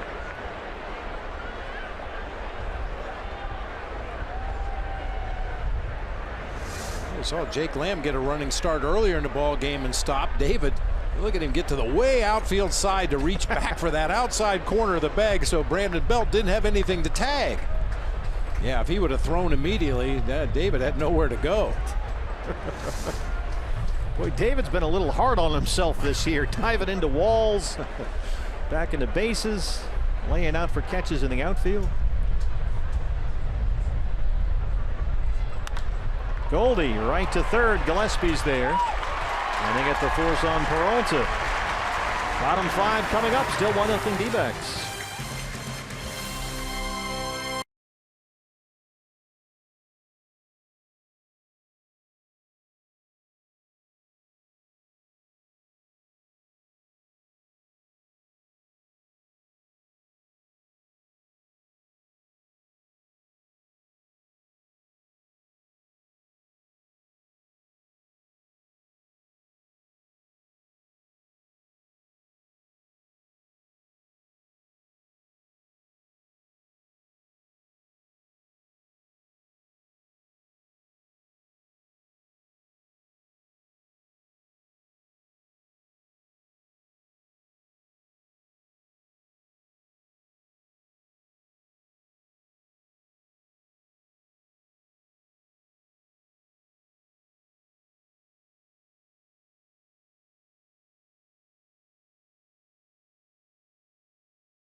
San Francisco Giants here in the bottom half of the fifth. D-backs lead it 1-0. Time to take a look at this day in baseball history. Brought to you by Geico. April 12th, 1960. The first ever game played at Candlestick Park just down the way. Vice President Richard Nixon throws out the first pitch in that game. Sam Jones pitched the Giants to a 3-1 win over the Cardinals. A really interesting thing about that game is the umpires in the third inning basically filed a protest because the foul poles were discovered to be completely in fair territory. Oops. Well, we'll fix that later. Yeah, they had to move him at the end of the year, right? Yeah. So the vice president come over from Whittier and throw out the first pitch. It's not always been pretty, but it is a pitcher's duel. 1-0 as Jared Parker leads off the fifth against Shelby Miller, who's given up only one hit so far. That was Denard Span's double to lead off the ball game for the Giants. Shelby has walked one, struck out two. He's had a couple of Chris Owings throwing errors behind him. Parker walked intentionally in his first plate appearance. Shelby fell behind 3-0, and then they gave him the free pass with the old, well, three fingers, I guess. But now he's ahead, no balls and 2 strikes.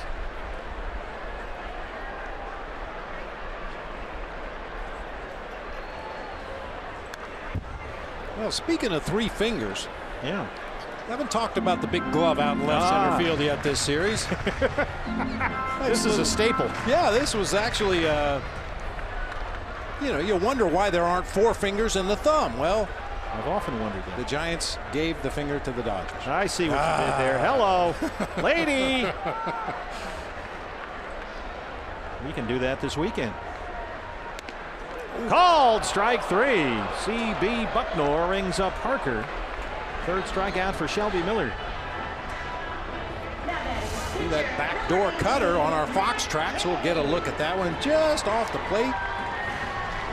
A hair, maybe. Seriously, go down there and yell at him again. You want me to? No, I do, actually. Yes. That'd be immensely entertaining. Matt Cain fouls that one off. One thing I do remember about that game where CB gave me the thumb. Asked you to leave. I remember as I was leaving the dugout, turning to Bob Melvin, my bench coach, is saying, "Do you have your lineup card?" He said, "Yeah." I said, "Good, you're going to need it." And I ran out there and got thrown out of the ball game. Now, did Mel get mad when you would get yourself thrown out? No, he thought it was fun too. It's like Hoosiers, you and Gene Hackman.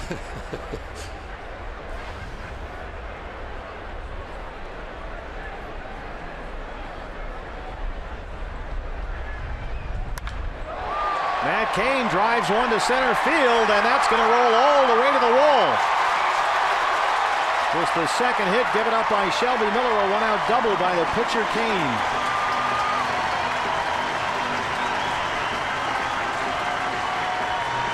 Well, Matt Cain's having a good night. He really is. Got a center cut fastball that time and barreled it up to the gap in left center. Bruce Bochy has to be tempted to play a pitcher in left field, whether it be Jeff Samardzija, Madison Bumgarner, Matt Cain. They've all had more hits than the guys that have been playing left field. Giants left fielders coming into tonight were 2 for 32 with 13 strikeouts. But now the Giants have the tying run at second, one down for Span, who was doubled and popped up. In fact, Bochy was asked about that before the game today. Have you thought about putting Nunez out in left field, or Gillespie, or you've done Aaron Hill's been out there a little bit? And he said, no. Well, I asked him about Madison Bumgarner, and he said, well, you know, I wouldn't mind having his bat in there, but have you ever seen that man run? That's a good point. Apparently Mad Bum is not the swiftest guy, and it may expose itself out there in left field. As we said, they have signed Melvin Upton Jr. to a minor league deal. And they have looked at Drew Stubbs as well. They have Michael Morse rehabbing an injury. But something's got to give it. The other thing is, besides the left fielders, Gorkys Hernandez, their other center field option, is 2 for 25. So they got to figure something out. 1-1. Boy, CB really calling those low pitches for strikes. I thought they're supposed to raise the strike zone. back-to-back curveballs to start this sequence. Shelby Miller starting to get a good handle on that breaking pitch. Third time through the order here. Shelby coming off a 10-pitch third and a 7-pitch fourth. Fastball missed away, and it's 2-1. Yeah, in that fourth inning, he got all 3 outs on 1 pitch. He had to throw 4 pitches to Gillespie when CO made the error on the ground ball, but all 3 outs with 1 pitch.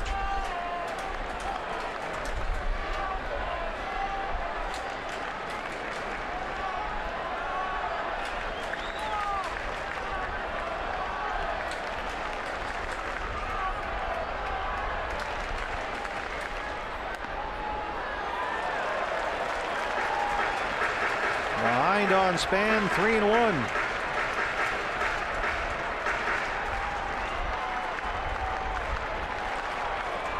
Just the 5th 3-ball count so far for Shelby. Brandon Belt 0 for 2 is on deck.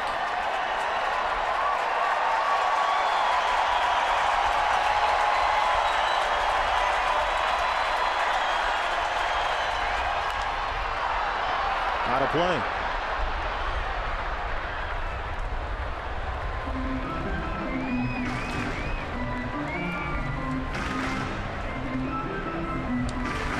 Well, we showed you Denard Span in the first game of this series and his setup in that left-handed batter's box. He's got that right foot, the front foot, pointed almost directly back at Jeff Mathis as he takes his stance in that batter's box.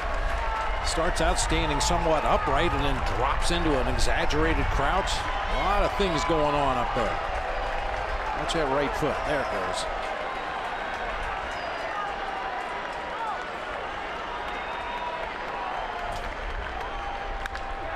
Base hit.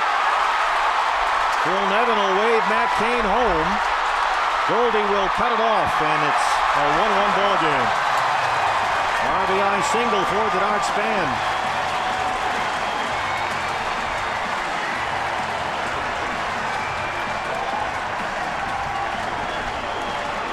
I think AJ might have forgotten who was running at second base. This ball is hit like a bullet into center field. Matt Cain got a late break off of second base, and AJ just kind of conceded it. He lost the handle there momentarily. If he comes up firing right away, they might have had a play at the plate. Well, Span has 2 of the 3 Giants hits. All tied at 1. Here's Brandon Belt. Belt has grounded out, popped up. He's 0 for 2. And 0 for 9 in the series.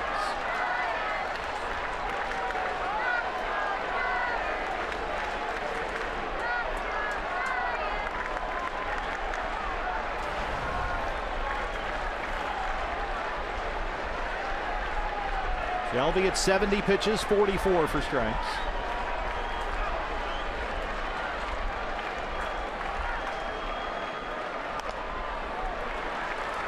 Diamondbacks have the shift on, but with a good base runner at first base, he'll just sort of slide everybody over. Owings the shortstop on the first base side of second. Brandon Drury near the right field line.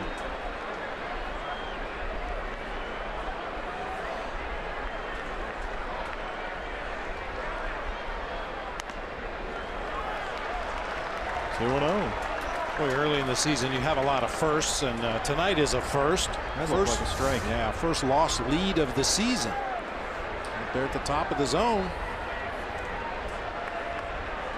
Now, according to that, it should be 0-2.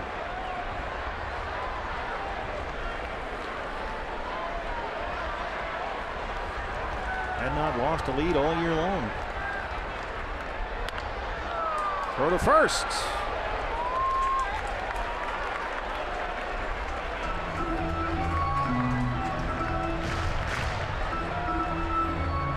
Belt is fighting it right now a little bit.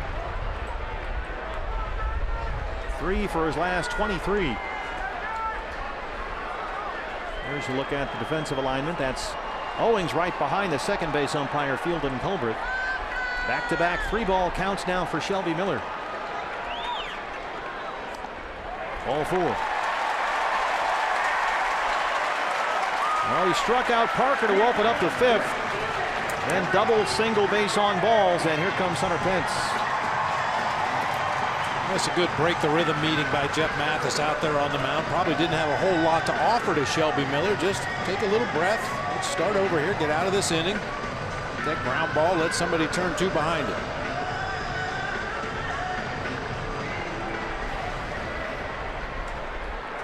Hunter Pence 0 for 2.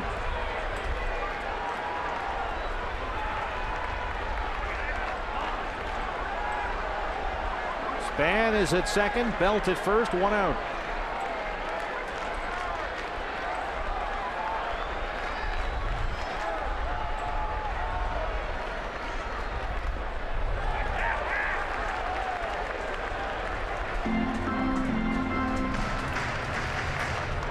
Shelby, the previous 2 innings, had thrown only 17 pitches, but he's laboring in the 5th.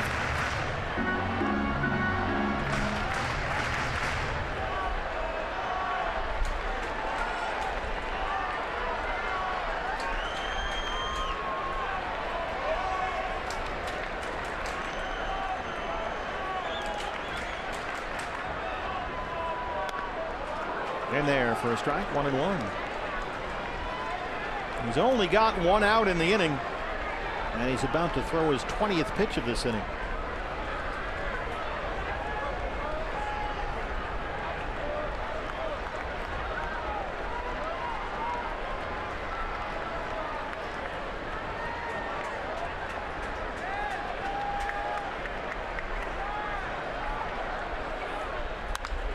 Reaches out and pokes it to right field. Span being waved home. He will score, and it's 2-1 Giants. 4 consecutive have reached for San Francisco.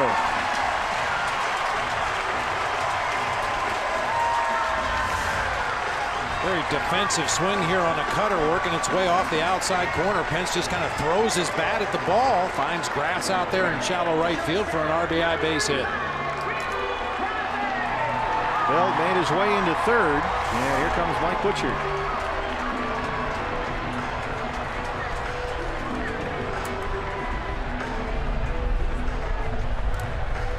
No activity in the Diamondbacks bullpen at this point. That's something else we've seen from Torey Lovullo in the early going. He's willing to let his pitchers pitch themselves out of some jams. Even at this point of the ball game, Shelby approaching 80 pitches. He's at 77 right now. I think it sends a good message to these starting pitchers that just because you bump up against a little adversity, you're not necessarily going to get bailed out by the bullpen. Find a way to pitch yourself out of it. Yeah, we saw Robbie Ray go back out there to start the 7th inning last night. Robbie threw 111 pitches. Belt at third, Pence at first. Still just 1 out and 2 runs in. Here's Brandon Crawford, 0 for 2.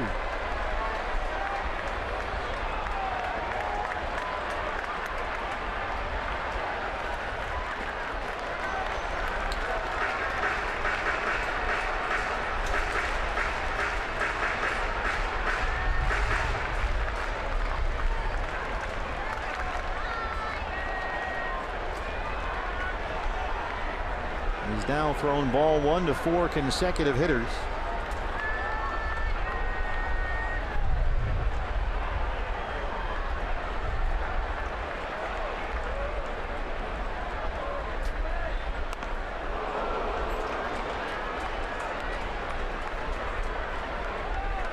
He struck out Parker, so open up the 5th. Then Matt Cain doubled. Span singled, Belt walked. Pence single. Now here's Crawford.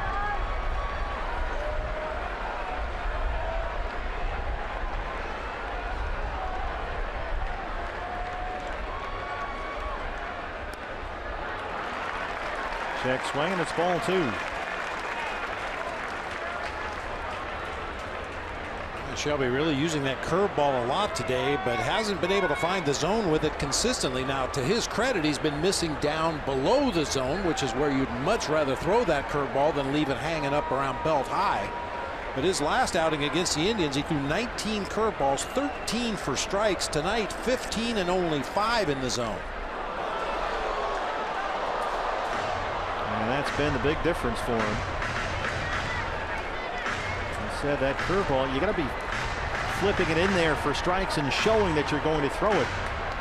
to make the hitter uncomfortable, right? Yeah, you know, his last outing against Cleveland, it was like he was just rolling the curveball up there, stealing strikes. First pitch strike with a curveball, or if he happened to miss with the first one, he'd come right back with another one and just try to throw it in the middle of the plate. Today it looks like he's trying to use it more as a swing and a miss pitch.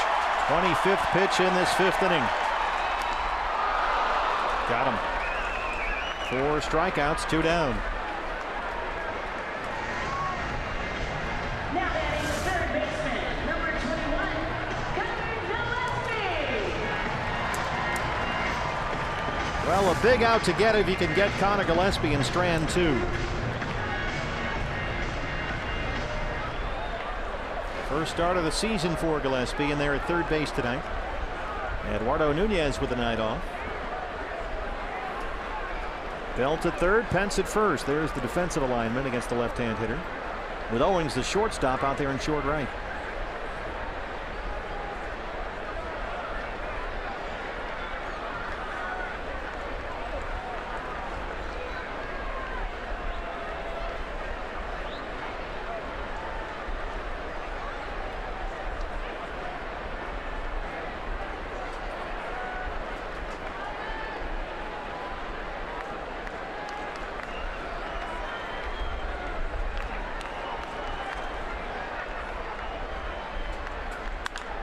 Off the middle and into center. Belt will score. Penn stops at second. 3-1 Giants.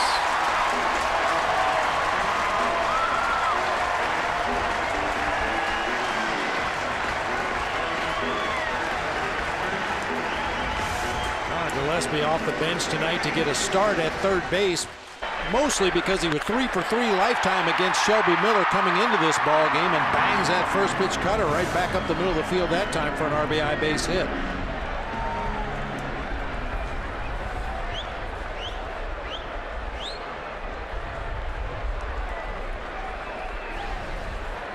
Well, 5 have reached in this inning. For the Giants, 3 have scored. Here's the catcher, Nick Hundley, 0 for 2.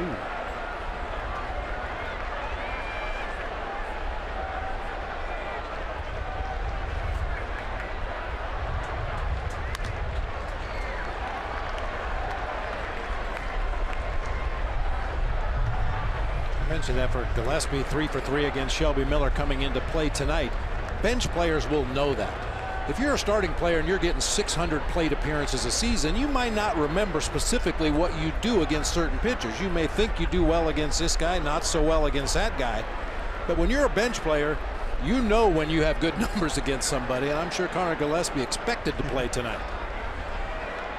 Well, Bochy's been trying to get him in there, but Nunez has played so well, it's been tough. High fly ball, very short left field. Chris Owings drifting out there calling for it, and he's got it. But the Giants get 3. They lead it 3-1.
Hey, fans, a day after every Diamondbacks win, you get 50% off all pizzas at regular menu price using promo code DBACKS50 at papajohns.com.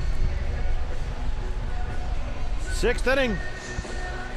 And Matt Kay now has a 3-1 lead as he will work to Jake Lamb, Yasmani Tomas, and Brandon Drury. 4, 5, and 6 for the Diamondbacks.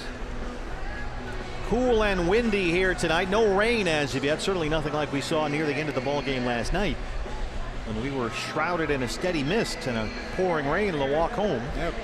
Torey Lovullo talked about that before the ball game today, that some of the players were having a little trouble with their vision. You know, the misty rain that was falling and the wind was howling. There was about a 60% chance of rain in the forecast for tonight. There is some green stuff on the radar near us, but the governor, Greg Schulte, has assured us it will not rain at all. And that's all the word we need. Here's Jake Lamb, who has walked and singled and now has a 9-game hitting streak. One thing about the governor, it's kind of remarkable. He's never wrong about the weather. Governor on this road trip, by the way, we should point out, will broadcast his 3,000th game at San Diego. We'll be there next week. 3,000 games of Diamondbacks baseball by Greg Schulte.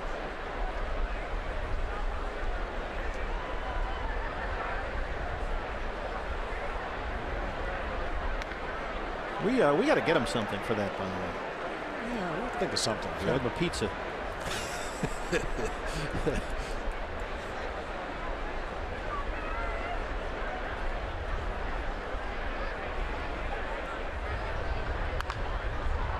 Down the first base line, but foul right in front of Dave McKay. It's suggested by our somewhat reliable staff that we get him the DVD of the Mr. 3000, the movie. Oh, with Bernie Mac, yeah. Price is Right. Way to go. Do these still even make DVDs? I don't know. Yeah, I don't know either. Hey, Nancy can watch that at the new house. Full count on Lamb, 3-2. Kane so far has walked 2 and struck out 6. Pitched a good ball game. Tomas on deck. Hard to first. That's a fair ball, and it's in the right field corner. Now it's in the seats, and Jake Lamb aboard for the 3rd time tonight. That's his 3rd double this year. That ball was really scalded right down that first baseline. Brandon Belt barely had time to move. A couple of hops and up into the stands down the right field line. Jake Lamb with his 2nd knock of the game. He's been on base all 3 times. Yeah, off that bullpen mound like a ramp up into the stands. Boy, Jake had 2 hits last night, including that 3-run triple. Tonight, a walk, a single, a double. Bullpen will get busy for the Giants. The right-hander Corey Guerin's out there. Tomas has walked, flat out. He's 0 for 1.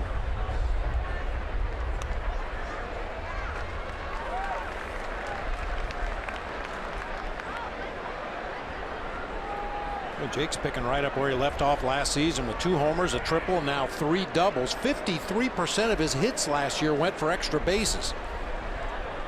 Yeah, he really hits the ball well in this ballpark. Supposed to be some weather moving in, so now would be a good time to take the lead. There's Corey Guerin warming up at the Giant bullpen.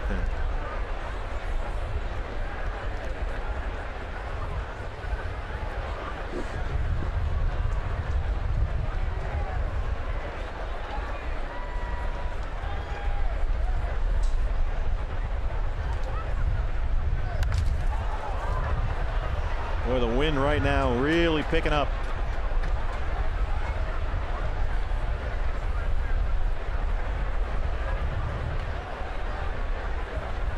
Blowing small children away.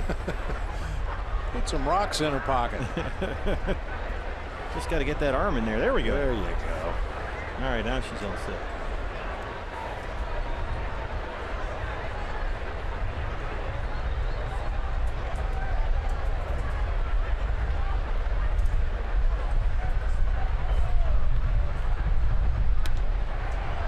Good take by Yasmani. 2 balls and 2 strikes.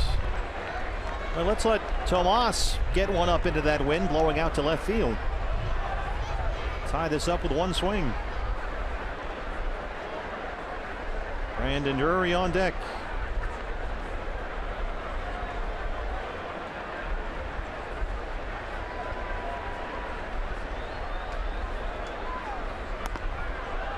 Full count, 3-2. And unlike Torey Lovullo, who just basically let Shelby Miller pitch his way out of that jam in that 5th inning, Bruce Bochy, at the first sign of a base runner, got activity up in his bullpen. Of course, 2 different animals out there. Matt Cain, a veteran pitcher with a lot of mileage on that right arm. Shelby Miller, young and still throwing very hard. 90 pitches for Cain, 50 strikes. Full count to Tomas, 3-2.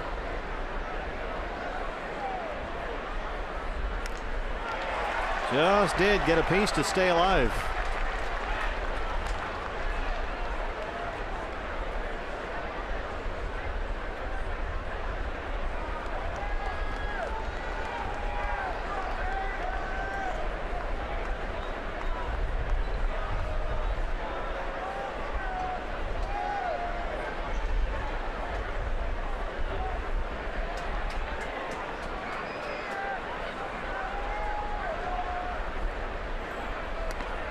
Ball 4. Great at bat by Yasmani Tomas. Picked up his first and second walk of the season here tonight against Matt Cain. Good take that time. Cain's 3rd walk of the ball game. First 2 have reached for the D-backs in the 6th, and here's Brandon Drury.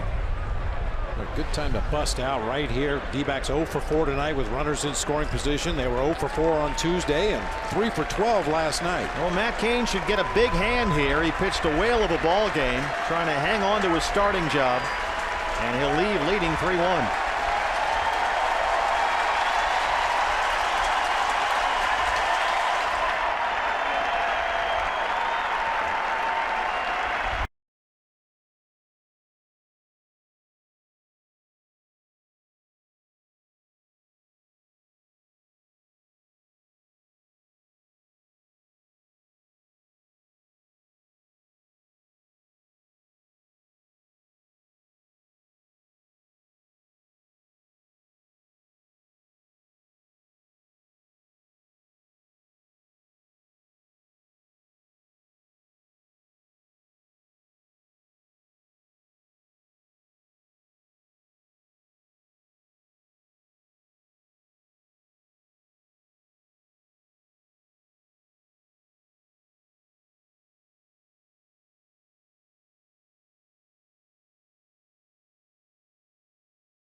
Responsible for the tying runs on base. Still nobody out.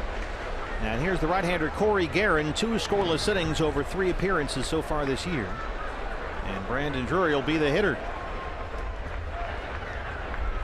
Matt Cain 5+, gave up just 1 run, walked 3, and struck out 6. Jake Lamb at second. Yasmani Tomas at first. Drury 0 for 9 in the series.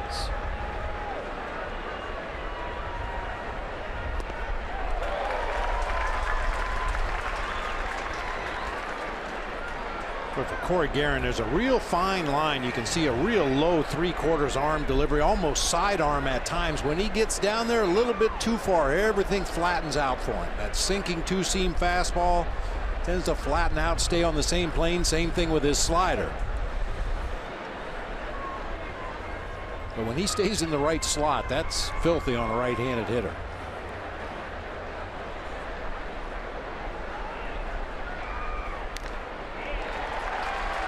Brandon's missed 2.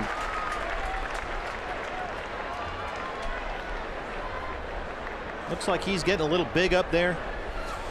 Yeah, I think maybe pressing a little bit, trying to do a little bit too much. Just get the bat on the ball, barrel it up, hit it wherever it's pitched. That's something he did so well in spring training, driving the ball to all parts of the park. If a pitcher happened to make a mistake on him, he hit it hard to his pull field, but just kind of searching for it right now. And a whole 0-2. Lamb hopping around back there at second.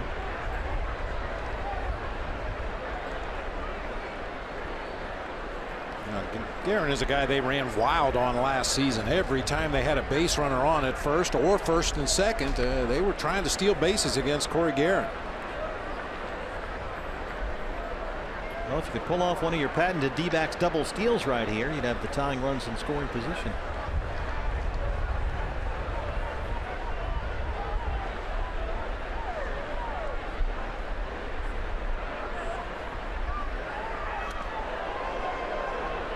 Fastball moved him off the plate. 2-2.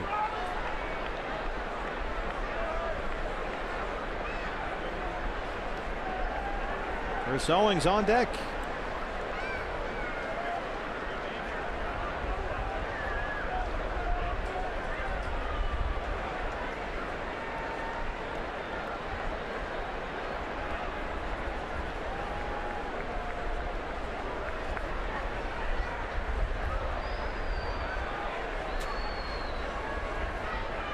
Boy, Jake Lamb is doing everything he can to annoy Corey Guerin.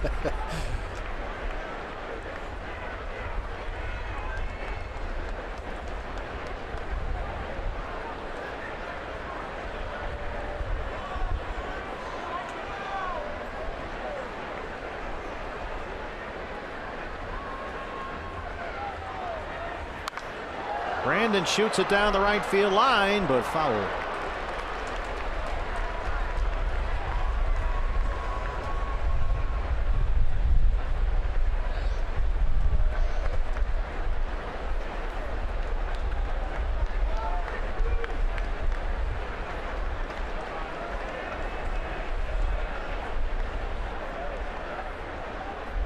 Diamondbacks looking for their first 8-2 start since 2008, but they trail it 3-1 here in the 6th. And Drury strikes out.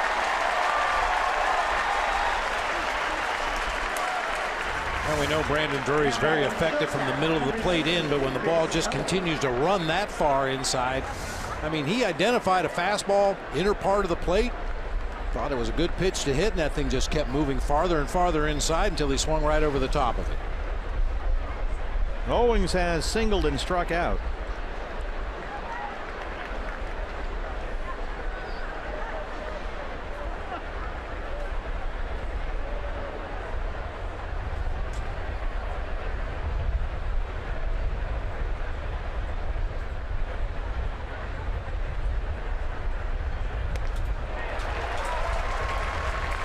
Well, the Giants got 3 in the bottom of the 5th to take a 3-1 lead. Diamondbacks have their chance right here. First and second, no outs. The Drury struck out. Now Owings down 0-1.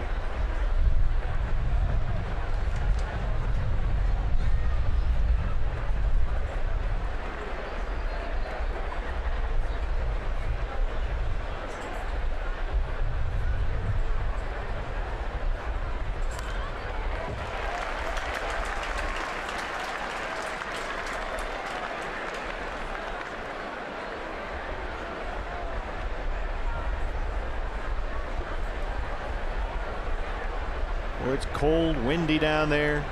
Guerin's got that fastball bearing in on right-hand hitters. Not an easy proposition. Lamb at second, Tomas at first.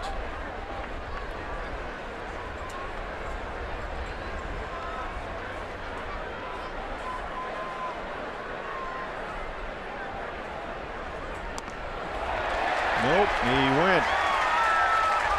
Back-to-back strikeouts for Guerin, and now there's 2 outs for the catcher, Jeff Mathis. Big sweeping sidearm slider. I don't know if that pitch was ever in the strike zone that time. CO just could not hold up. And with Jeff Mathis making his way to the plate, this is one of those situations we talked about. By carrying 3 catchers on your roster, if you wanted to, you could run a left-handed pinch hitter up there right now against Corey Guerin. There's nobody warming up. Well, now as I say that, they're sending a left-hander down to start throwing. Ty Block running down to the Giant bullpen. Shelby Miller is out in the on-deck circle for the Diamondbacks. And the D-backs bullpen will get busy as well. Andrew Chafe, the left-hander. Joe Panic due to lead off the Giants 6th.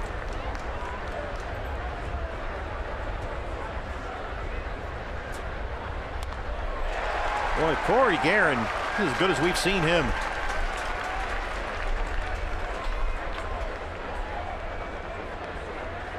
Ten pitches, 8 for strikes.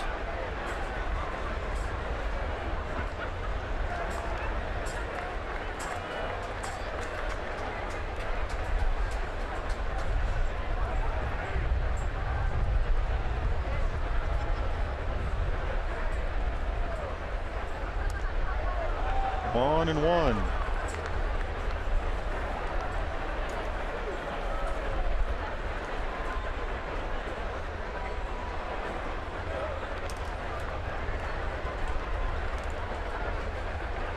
Corey Guerin so far 5 swings and misses.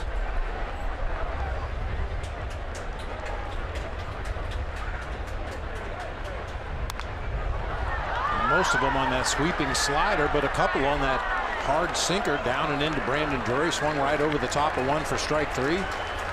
This is the best command we've seen Guerin have in a couple of years.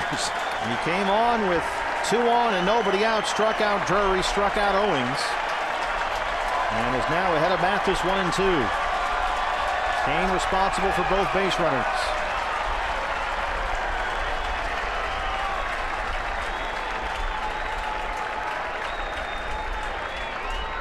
Got him.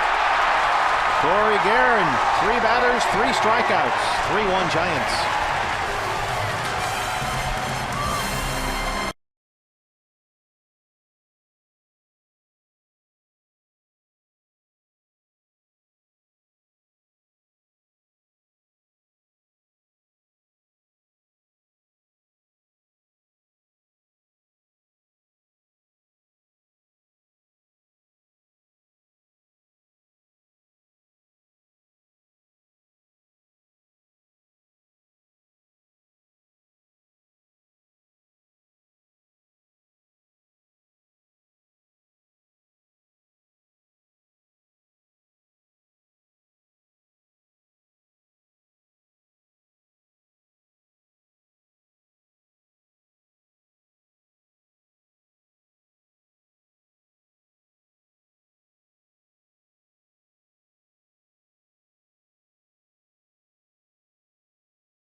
Of the 6th inning, time to take a look at our Coors Banquet timeless moment. Let's go back to 2001 at Sky Dome in Toronto.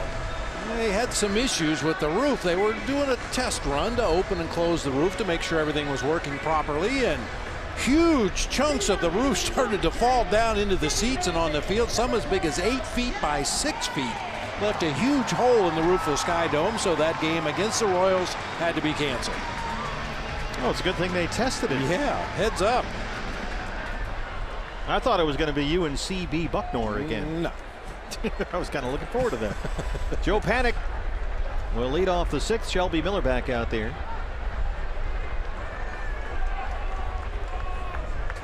Panic has reached on an error and flied out.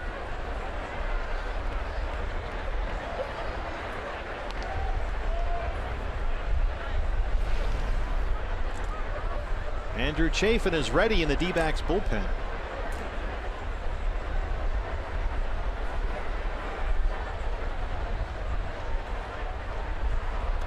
Lower third of the Giant order up. Panic, Parker in the pitcher spot. 6 left-handed hitters in this Giants lineup tonight. Yeah, they only have right-handed pinch hitters. Yeah.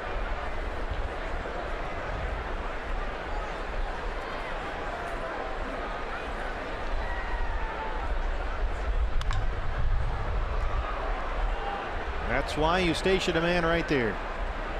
Mark Reed. Yeah. On the job. Reeder was the bullpen catcher for Team USA Yes, in the he World was. Baseball Classic. Yes, indeed. He's America's bullpen catcher.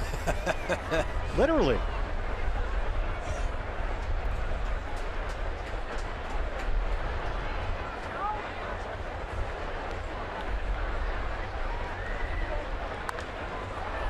That's going to get out of play. And of course, the Diamondbacks head down to Los Angeles to play a 4-game series against the Dodgers. And Torey Lovullo said he would like to stay away from the lefties tonight. Jorge De La Rosa pitched last night. He said he would use either one of them tonight if necessary, but with all the left-handed bats in that Dodger lineup, he was hoping to keep it short duty for the lefties out of the pen tonight. Dodgers were the worst team in baseball last year against left-hand pitching. 2-2 to Panic. Full count. Of course, the other team doesn't really help much with your planning. And Bruce Bochy putting all those lefties in the lineup tonight almost guaranteed that we were going to see one of those lefties out of the bullpen at some point tonight. Yeah, he loaded up on righties last night against Robbie Ray. Here's Jared Parker on deck. Panic drives one to right. Peralta plays it on a hop. Leadoff single.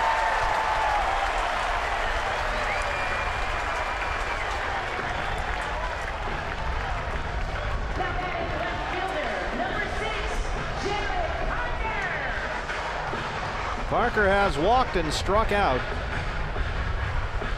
Pitcher spot is up next for the Giants. George Contos, the right-hander, is warming up in their bullpen, and here comes Aaron Hill into the on-deck circle.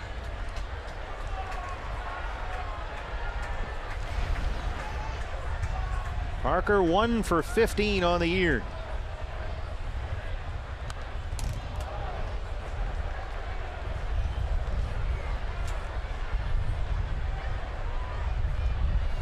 Yeah, Chafin's ready to go in the bullpen, but once again, it's that question: would you rather have Shelby Miller facing Jared Parker, or would you rather have Andrew Chafin facing one of those right-handed pinch hitters who you would surely see for Jared Parker if you go to the left-handed pitcher? Maybe you wait until Span and Belt come up, a couple of lefties at the top of the order, before you go to Chafin if you have to. And Shelby jumps ahead 0-2.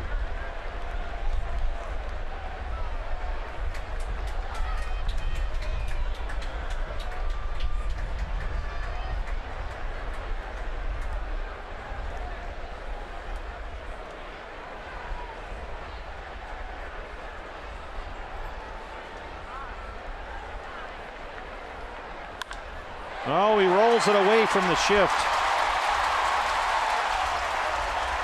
Jared Parker, one hit all year, just squirted it into left field. And a couple of singles open up the Giants' sixth.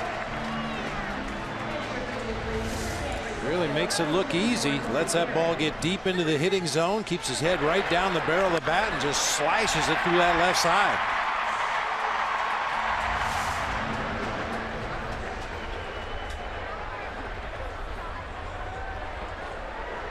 Aaron Hill, the former D-back, got the start at third base last night, went 0 for 5 with a pair of strikeouts.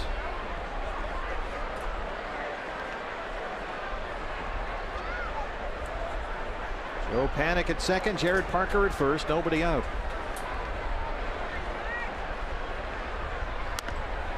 Hill hitting for the pitcher Guerra there, strike one. Aaron 2 for 16 as a Giant.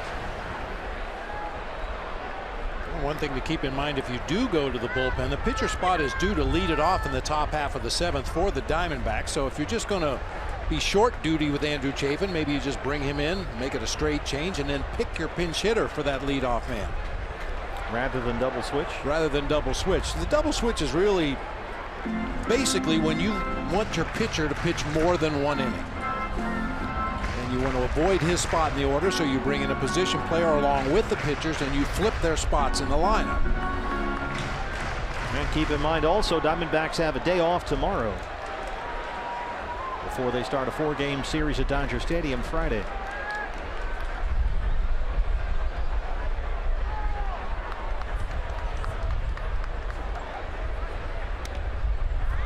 Two and one.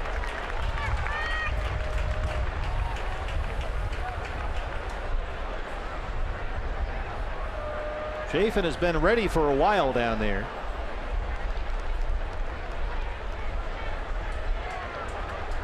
And with two lefties up next, this might be Shelby Miller's last hitter.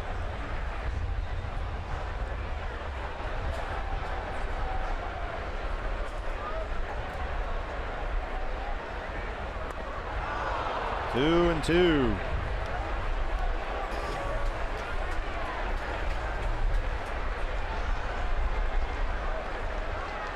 Boy, Shelby really labored through a 28-pitch fifth inning. Giants got 3. Tom Wilhelmsen starts warming up now as well, the right-hander. A long fifth. Now the first two have reached in the 6th.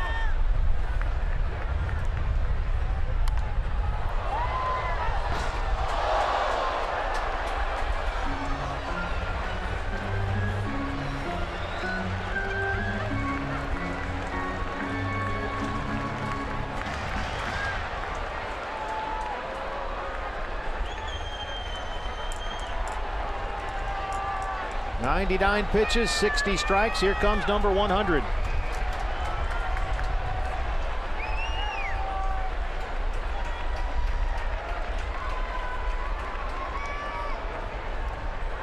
In the dirt, full count.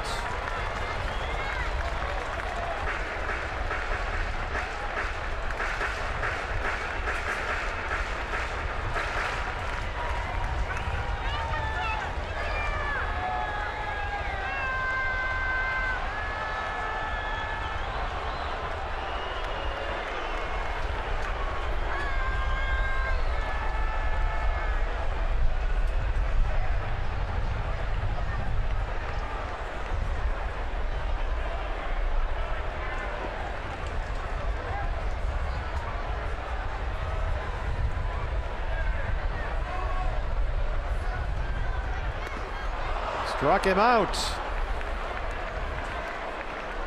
5th strikeout for Shelby Miller, 1 down in the 6th. Torey Lovullo about to make a move, perhaps. A little cat and mouse. Torey got up to the top step, and Denard Span stopped and went back toward the dugout. So Torey stopped. Now Span gets up near the batter's box, and Torey's going to make the move. He's had his left-hander ready. You've got lefty Span and Belt due up, and Andrew Chafin comes in. Diamondbacks trail it in the 6th, 3-1.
Only one hit through 4 innings, but the Giants sent 8 men to the plate in the 5th, 3 scored.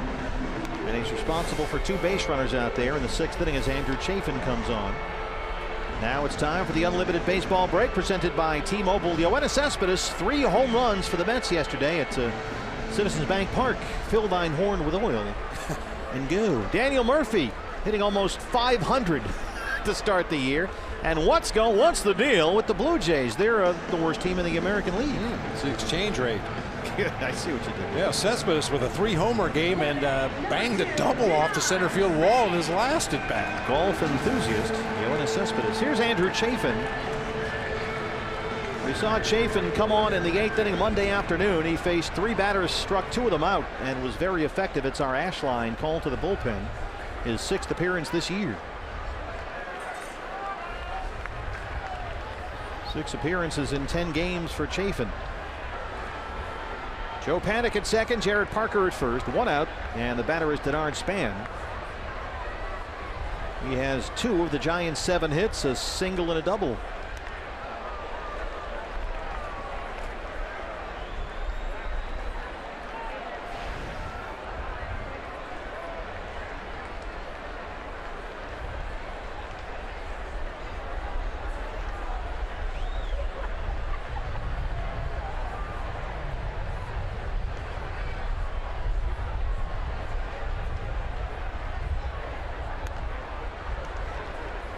You know, thinking about Shelby Miller's last outing against the Indians, and we talked about what a great curveball he had after the 2nd inning in that ball game. Yeah. Tonight, the curveball just wasn't there for him consistently, but his cut fastball was a real good weapon for him tonight. He was able to find the zone with that pitch, get some swings and misses, some weak contact.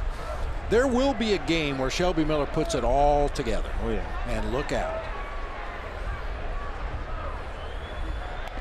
It wasn't real pretty, but it looked like he was well on his way tonight. Span doubled to lead off the ball game for the Giants, and that was their only hit through 4. Shelby had a couple of Chris Owings throwing errors behind him. Had a 10-pitch 3rd, a 7-pitch 4th, and a 1-0 lead, but then the Giants got 3 in the 5th. And now threatening again here in the 6th.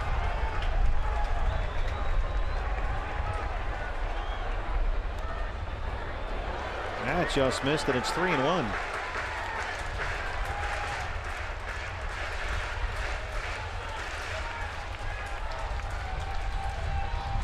Belt walked and scored his last time up. He's on deck.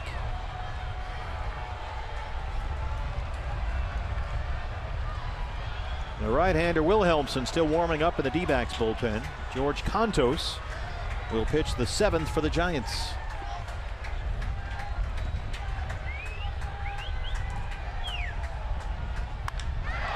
High fly ball headed for Triple's alley. Peralta turns all the way around. It's in the wind, and he manages to track it down. Panik tags up and heads for 3rd, but that was a tremendous play by David Peralta on a very difficult fly ball with that wind gusting across the outfield from right to left.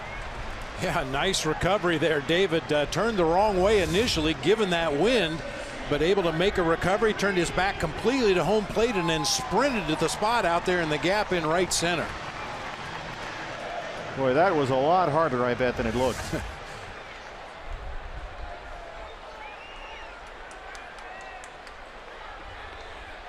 Now they'll put the shift on for Belt. 0 for 2 with a walk. 0 for 9 in the series.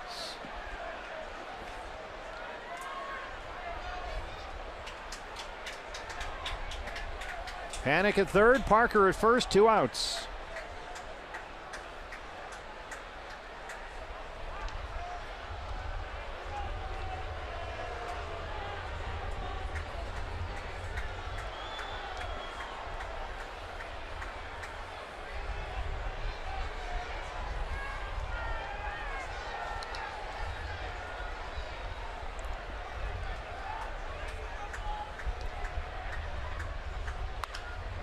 Goldie is right there. A tough short hop stop, but he makes it. And Andrew Chafin strands 2. Diamondbacks trail it 3-1.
River game summary. Diamondbacks had a 1-0 lead behind Shelby Miller, but the Giants got 3 in the 5th. And now as we start the 7th inning, the new pitcher for the Giants is the right-hander George Contos. The pitcher spot will lead it off for the Diamondbacks, and Jeremy Hazelbaker is in the on-deck circle. The numbers on Contos this year. His 4th appearance of the season. It's not going all that well so far.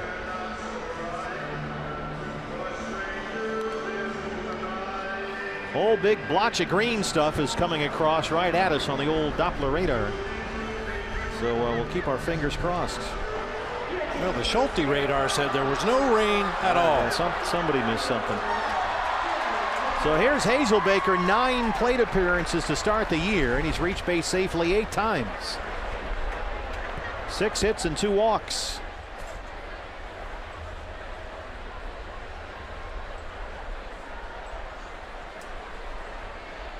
D-backs have been out hit 7-5. They trail it 3-1.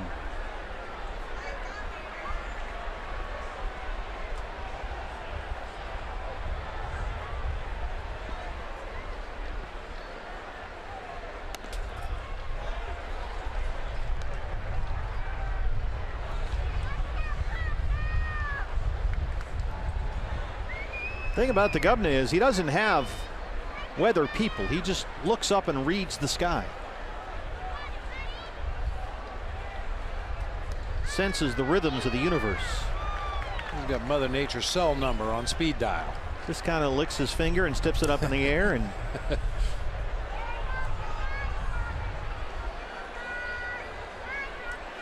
using those Gold Glove foam fingers as protection. Giants infielders awarded their Gold Gloves before the game today.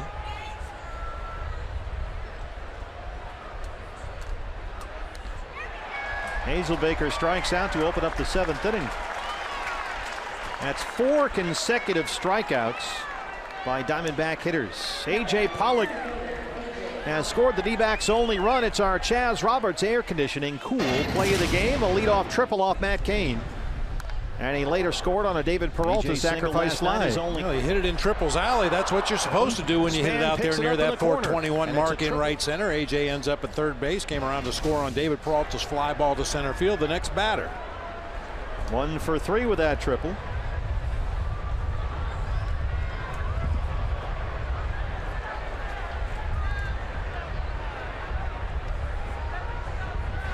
AJ hit safely in his first 4 games this year.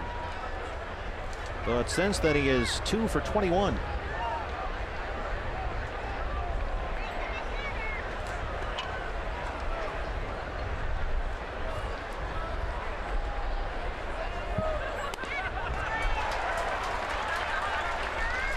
The Diamondbacks hitters up and down the lineup have had trouble with sliders, whether it was Matt Cain, Corey Guerin, or now George Contos, chasing a lot of bad sliders out of the zone low and away.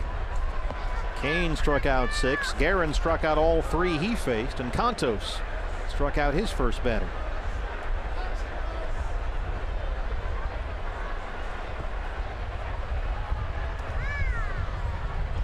Two balls and a strike. Tom Wilhelmsen still warming up in the Diamondback bullpen.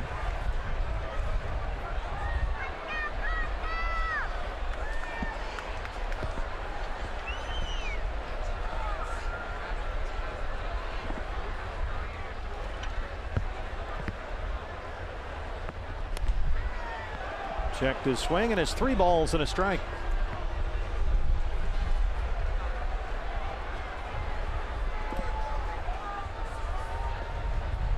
Peralta on deck. He drove in the game's only run for the Diamondbacks. Our crew is out there fighting the elements. Look at that. Gamers. Way up there in it.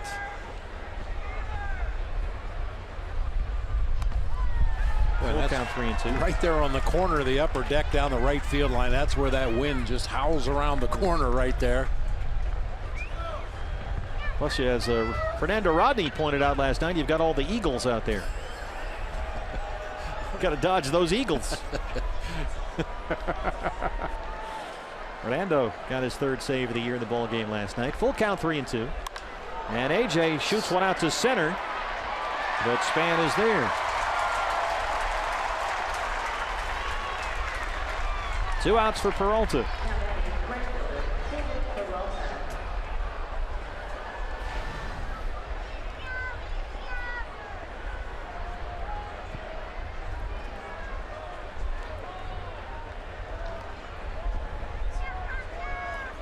Ty Block, the lefty, runs down to the Giant bullpen. Just in case Peralta and Goldie reach with 2 outs, Block would likely face Jake Lamb. And it shouldn't take him long to get ready. He was heated up earlier in the ball game. Well, the Diamondbacks have had their chances. They scored 1 in the first, 2 batters in. It was 1-0. Matt Cain walked 2 later in that inning. They were both stranded. And the D-backs in the 6th inning had first and second, nobody out, and Corey Guerin came in and struck out all 3 batters he faced. D-backs have stranded 7.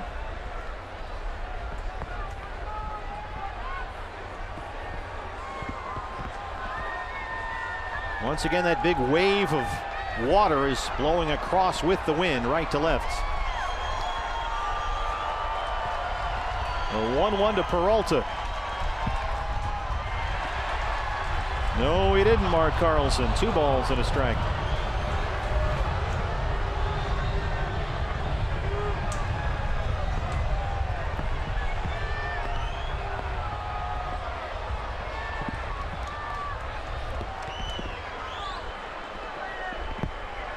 Boy, that wind is howling right now. A lot of water in the air. Difficult conditions.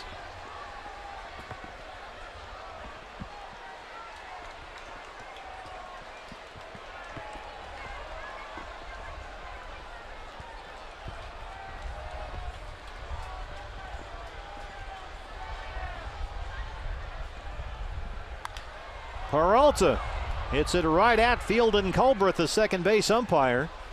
And David has a 2-out single, his second hit tonight.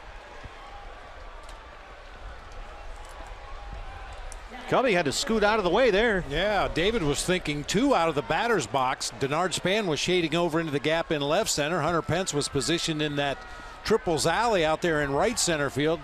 Looked like that ball might get through initially, but Span was able to run it down, hold David to a single. Goldie 0 for 3, 1 for 10 in the series.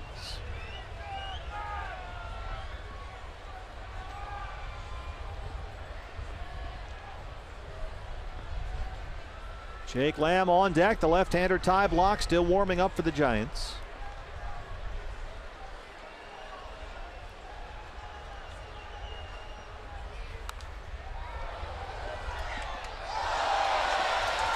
Tremendous catch there by a soggy Giant fan.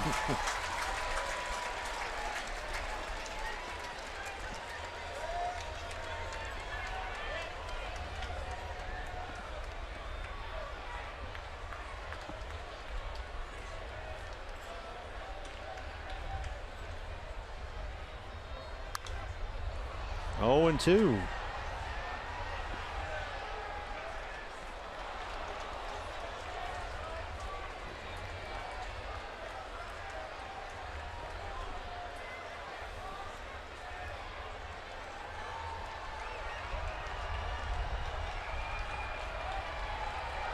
Braving the elements here at San Francisco.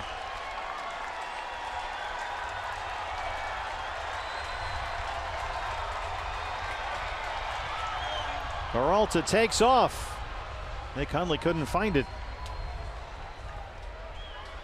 He should be credited with a stolen base. I believe he was running on the pitch, and even if the ball's thrown in the dirt, if you're running on the pitch, you get credited with a stolen base. If you wait until after the ball hits in the dirt before you break for second base, that'd just be a wild pitch. Advance on the wild pitch, but that's a stolen base for David Peralta, now in scoring position for Goldie. His second stolen base this year, a 1-2 count on Paul.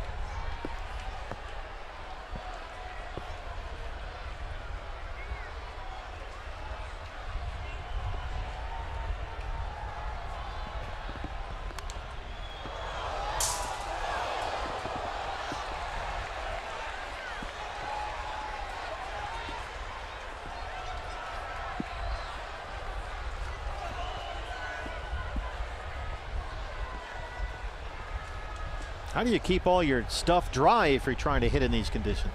Really, you're most concerned with your hands. You want to make sure that whether it's batting gloves or bare hands on that bat, that you have a good grip. So you try to keep the handle as dry as you can. Make sure you have pine tar or rosin, whatever you prefer. And we see guys dry off the barrel of the bat. No, Manny Gonzalez says And they love him here in San Francisco. Boy, another slider. Diamondbacks hitters up and down the lineup. That's a good call. Yeah. Having real hard time identifying the rotation on that slider tonight. 2-2. 2 outs. Peralta at second.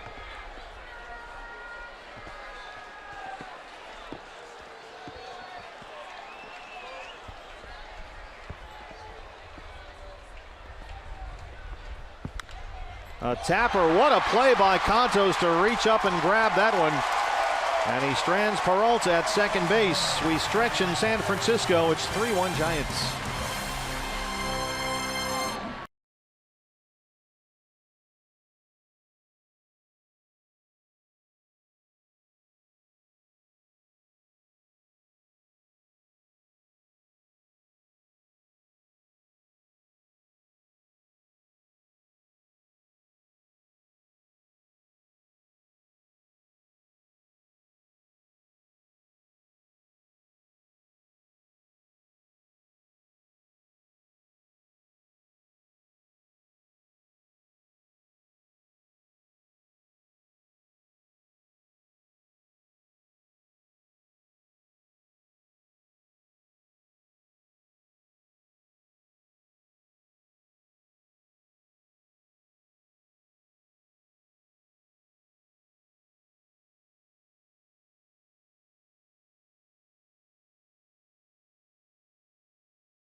Francisco, but we play on.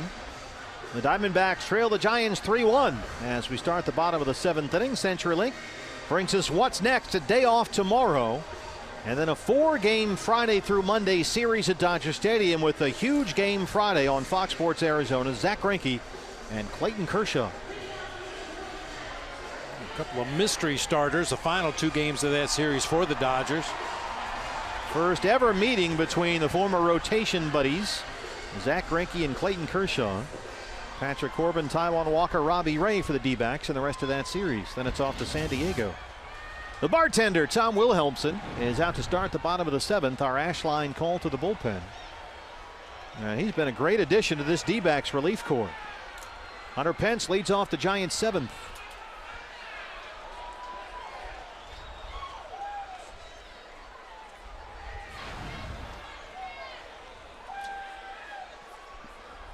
Pence an RBI single his last time up. His 5th hit in this series. That's in there for a strike, and it's 1-1.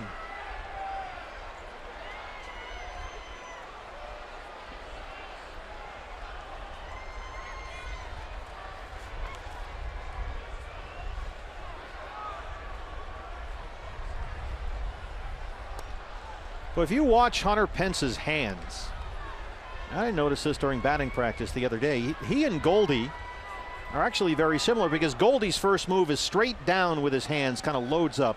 Hunter Pence does the same thing. Forget about all the, the feet and the knees and the legs. Just watch the hands. They'll drop straight down, right there.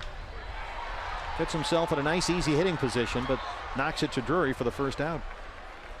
Goldie, of course, starts with his hands almost behind his back. Yeah, looks like Buster Posey in their initial setup with the bat pointed straight down the back, and then both of them get that bat in a good hitting slot by the time the pitcher lets the ball go. I mean, Pence has got his hands almost at his waist, and then he starts his swing, really. Here's Brandon Crawford 0 for 3. Crawford, a guy Bruce Bochy believes is capable of hitting 25 home runs this year, if not more. He doesn't want Crawford trying to do it, but he thinks that, you know, Crawford has got a great knack for anticipating the right pitch and what the pitcher's trying to do. He's really matured nicely that way. And Bochy's had a lot of fun watching how much smarter Crawford has become at the plate. Some kind of art school project gone awry there. But you could see Brandon Crawford being a 25 home run type guy. 2 years ago he hit 21, but then last year dropped to 12 home runs.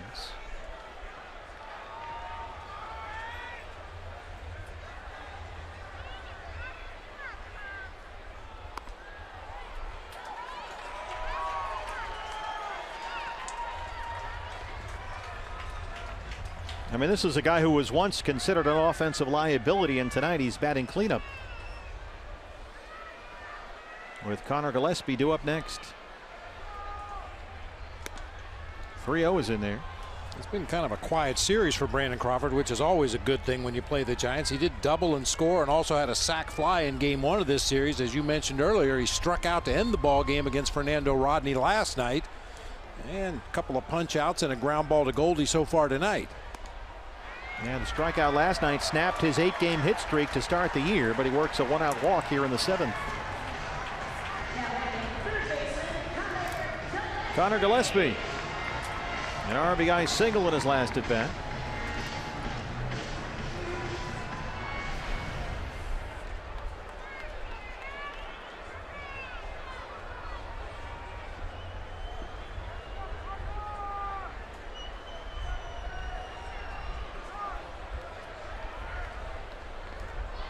Couple of World Baseball Classic Team USA teammates right there, Goldie and Brandon Crawford. He's got the oven mitt on.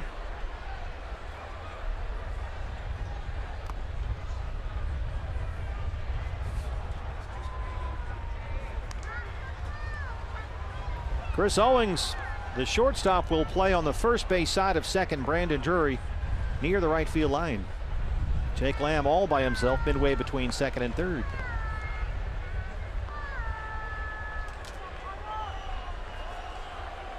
The right-hander Derek Law now warming up at the Giant bullpen. Ty Block has been throwing down there. He's ready to go. Good block and recovery that time by Jeff Mathis to keep Brandon Crawford down there at first base. The bartender bounced a curveball out there in front of the dish. Jeff was all over. There's a look at the Giant pen. Oh, the right-hander on the left, Block the left-hander on the right.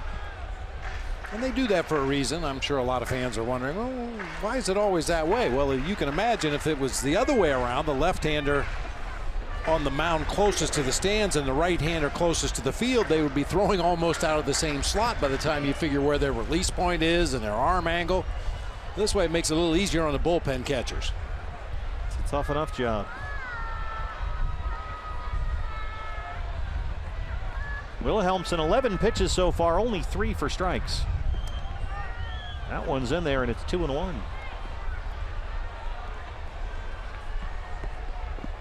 Former Diamondback Evan Marshall, who was picked up by the Seattle Mariners, was called up to the big club today, and he's in the game. In the 9th inning, Seattle trailing the Houston Astros by 3. So good luck to Evan Marshall. Yeah. Go get him. Out there with former D-backs Gene Segura, Mitch Haniger, and others. Saw Segura went on the DL the other day.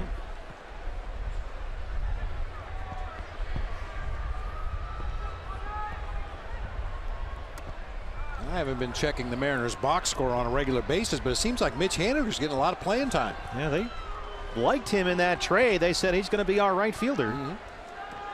But Seattle has not gotten off to a good start. Here's a former Mariner, Tom Wilhelmsen. Had a really good 5-year run in the Seattle bullpen.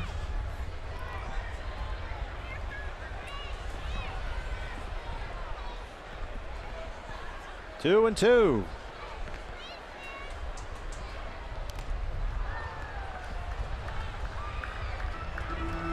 Tom Wilhelmsen's a guy that it doesn't look like he's working hard out there on the mound, but he's consistently 95, 96 with his fastball. Pitchers use that phrase, it comes out of my hand really good. It feels good. It looks like Tom Wilhelmsen out there. Just nice and easy. Easy cheese. Easy cheese. Easy gas. Nick Hundley, the catcher, on deck. 2 and 2. Should be a pickoff attempt at first. Sometimes teams will get very tricky and there's numerical signs for a pickoff at first base. Other times they just flip the thumb out there. You see that thumb come up, that's a pickoff at first base.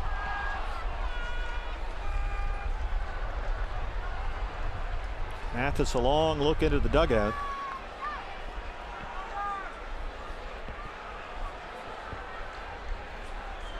Crawford bluffs and holds. Gillespie sends it out to Peralta in the rain and wind.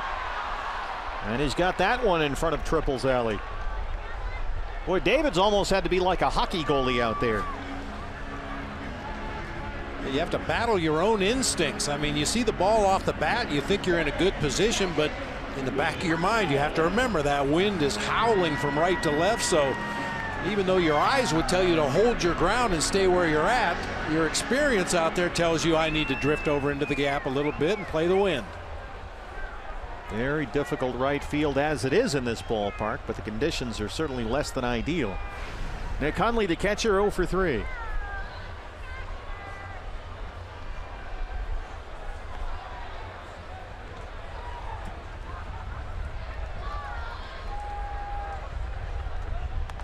D-backs will have Lamb, Tomas, Drury in the 8th inning, 4, 5, and 6.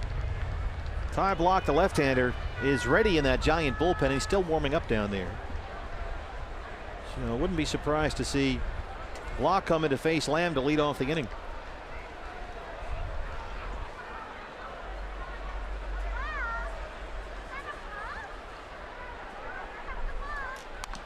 Giants have had very few answers for Jake Lamb, especially tonight. He's walked, singled, and doubled.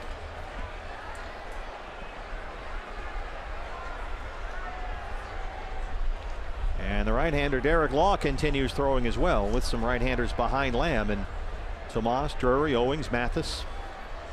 Yeah, we'll see how Bruce Bochy plays it. He might just let Blach roll for a while. He's a starting pitcher by trade. He's got a full arsenal of pitches out of the bullpen. Crawford heads for second, and he's in there. It rolled out toward the mound. Mathis had a play. Crawford got a very late jump, but he moves up 90 feet. Yeah, Jeff blocks that ball, gets it out in front of home plate, and actually hit off his shin guard that time, but he gets to the ball. Watch him throw on the move. Really couldn't plant, couldn't get much on the throw at all. Just kind of fired a balloon down there to second base. Yeah, you see Crawford with a little stutter step before breaking for second, but the fact that Jeff just couldn't get much on that throw allowed him to get in safely at second. Crawford got that oven mitt in there. A wild pitch puts him at second base. And a 2-1 count on Nick Hundley.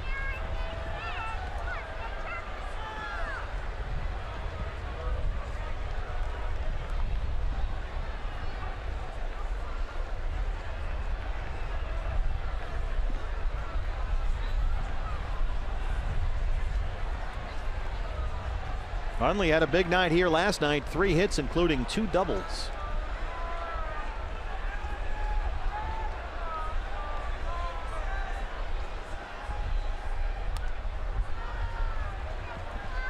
.96-mile-an-hour fastball missed. It's 3-1 with Joe Panik on deck. Rain and wind at AT&T Park in San Francisco.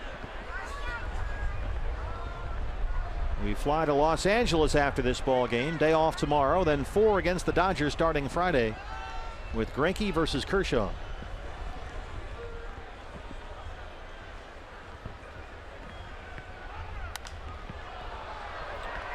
headed for the seats. Goldie near the railing, but he's out of room.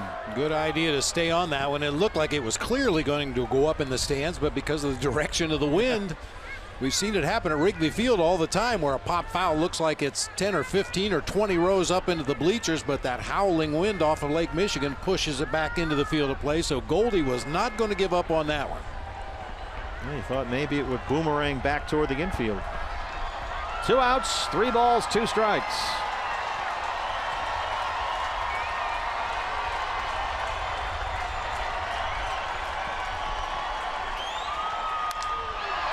Headed for the right field corner. Peralta is there. He's going to have to turn around and play it off the bricks as Crawford scores. Hundley headed for second. He's in there with an RBI double, and it's 4-1.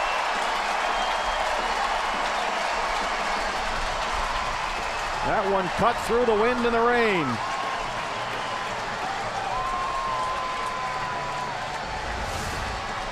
Tough to figure out the physics of this particular batted ball. Should have been slicing off the bat of the right-handed hitter to right field, but because of the wind, it straightened out and bangs off the bricks out there in right field. Only with an RBI double. He's had a good series. Joe Panik singled his last time up. Picks off Mathis's shin guard. Hundley at third. Second wild pitch in this inning by Tom Wilhelmsen. Well, that should be a pass ball. Yeah. Jeff Mathis just a little slow getting the glove out there to the outside corner.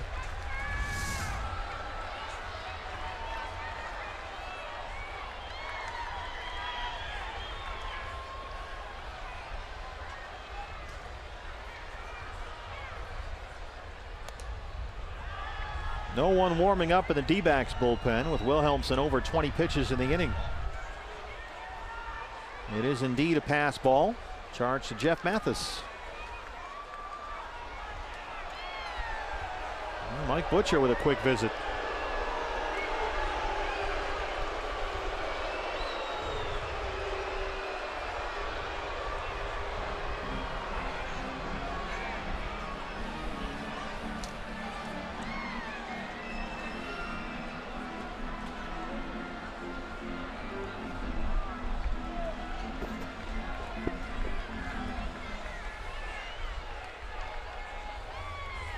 This gets back to that inning management. You have a base open at first.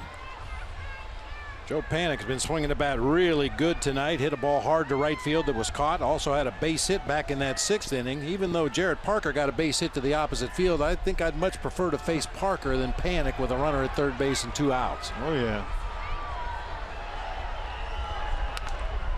Well, the 2-0 is in there.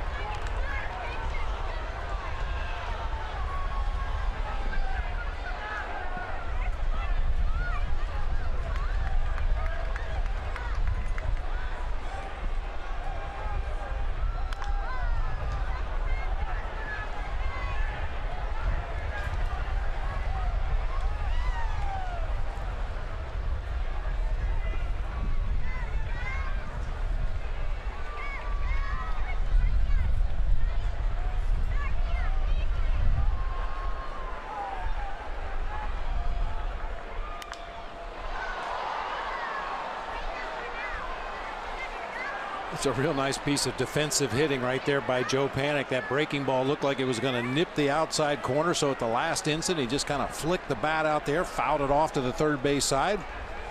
Go back to work here on the 2-2 pitch. He's been one of the hardest hitters in baseball to strike out, Joe Panik. And he's worked the count full 3-2.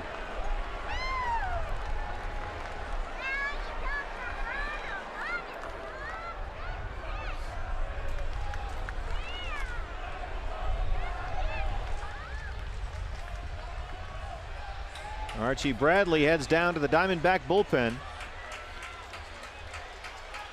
Yeah, the fact that he's just walking down there tells me that they're probably looking at him in the 8th inning rather than come in relief of Tom Wilhelmsen in this inning. Well, that'll give Rennell Brooks Moon a chance to say his name.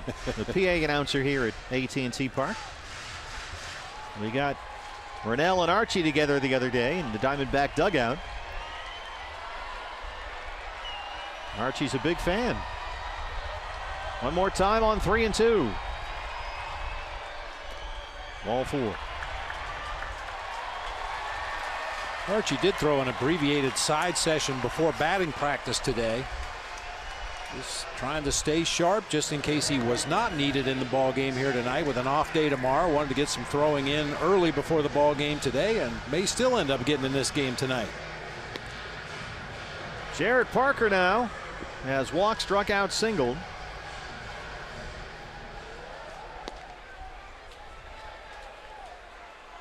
Pitcher spot due up next for the Giants. No on-deck hitter as of yet.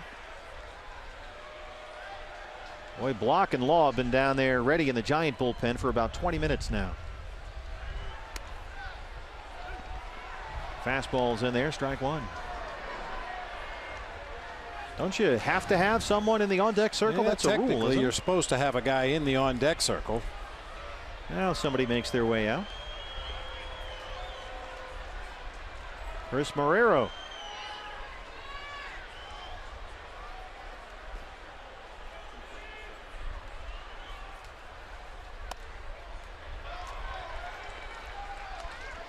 Well, Wilhelmsen now over 30 pitches in this inning.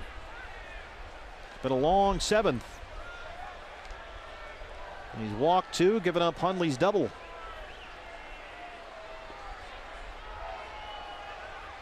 Shift is on for Parker.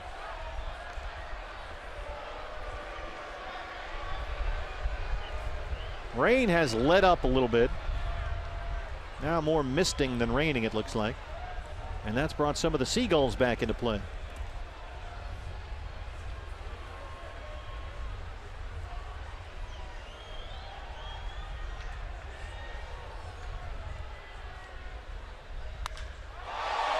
High in the air, right center field. Peralta in front of the wall. Pollock, and he won't get there.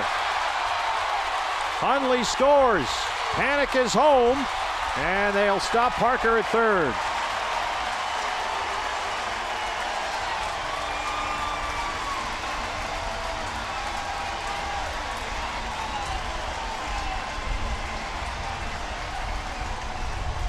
Parker's had a hard time making any kind of solid contact in the early going this season, but he gets every bit of this one to straightaway center field. A.J. Pollock goes all the way back to the wall, just misses a leaping catch. Unfortunately, David Peralta was going back to the wall as well, so once that ball hit the wall and ricocheted, Parker in at third with an easy triple. Yeah, Phil Nevin, you could see thinking about sending him home. And that will end the night for Tom Wilhelmsen. We'll take a break from San Francisco. D-backs trail at 6-1.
Announcer Rennell Brooks-Moon. Those two got to meet each other the other day in the Diamondback dugout, and Rennell said she'd come up with a little bit something special for Archie, and here she was a moment ago.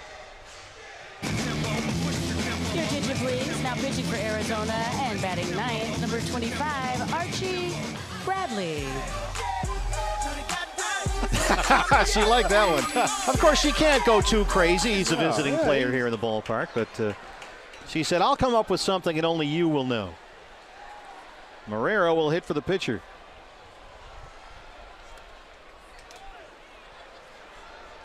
We sat down with Archie during spring training, and I asked him, what do you like playing about San Francisco? And he said right away, the announcer. She's great. Jake Lamb and I love her. We're big fans. There's a tapper to third. There is Jake Lamb. But the Giants tack on a few more, and they lead it after 7 innings, 6-1.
Catch the games on your TV.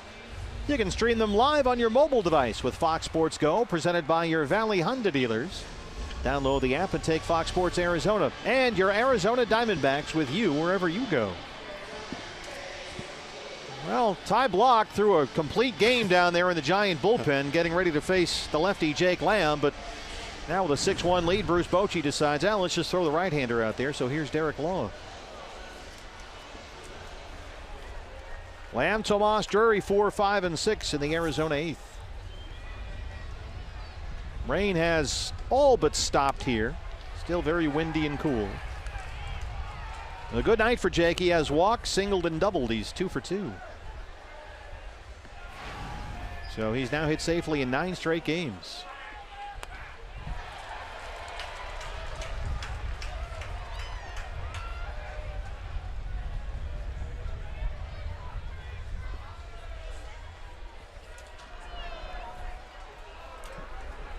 Giants have the shift on against Lamb. And he squirts it the other way just by Crawford. Jake Lamb, his 3rd hit tonight. He's 3 for 3 with a walk.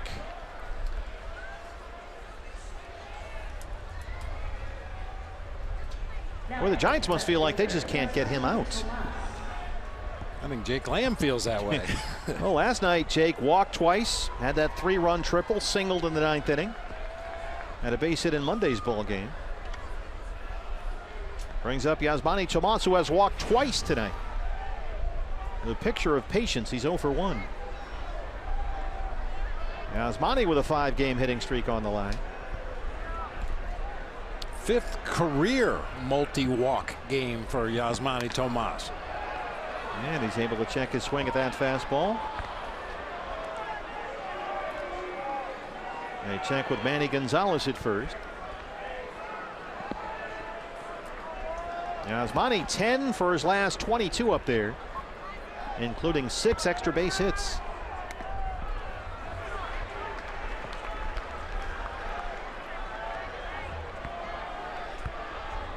Try and take good swings at the pitches he's looking for in the strike zone. And the extended at bats are starting to pile up. It's good to see. Looks at that one. Fastball missed it. It's 2-1.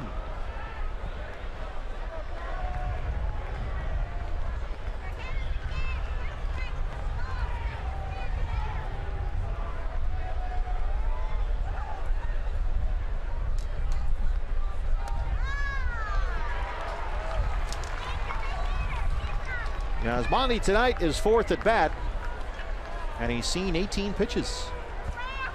He had a game the other day where he had 4 at bats and saw 7 pitches. So that's real progress. Here's a tapper to first. Belt has only one play. He's got to hustle back to the bag, and Tomas is out, but he almost beat Belt to first. Yasmani hustling up the line. That's one of the rare times where I think it's okay to slide into first base to try to avoid the tag. Brandon Belt found himself in no man's land right there. The only play he had was to run to the baseline and apply the tag. Don't know that Tomas would have been able to get under or around a tag by Brandon Belt, but that's the one instance I think it's okay to slide into first base. And of course, Torey Lovullo has banned his players from sliding headfirst into any base or plate. Drury 0 for 3, so it would have had to been a hook slide or something. Brandon 0 for 10 in the series.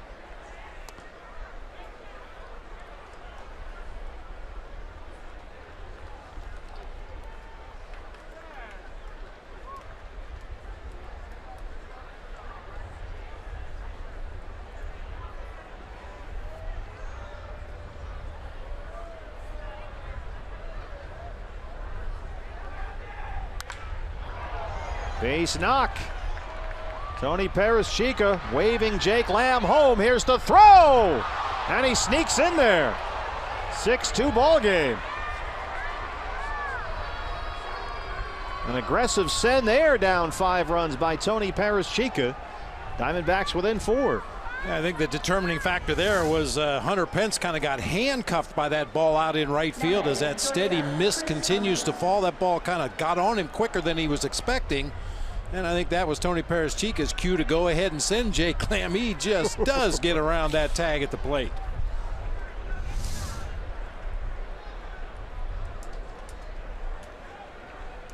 Chris Owings now.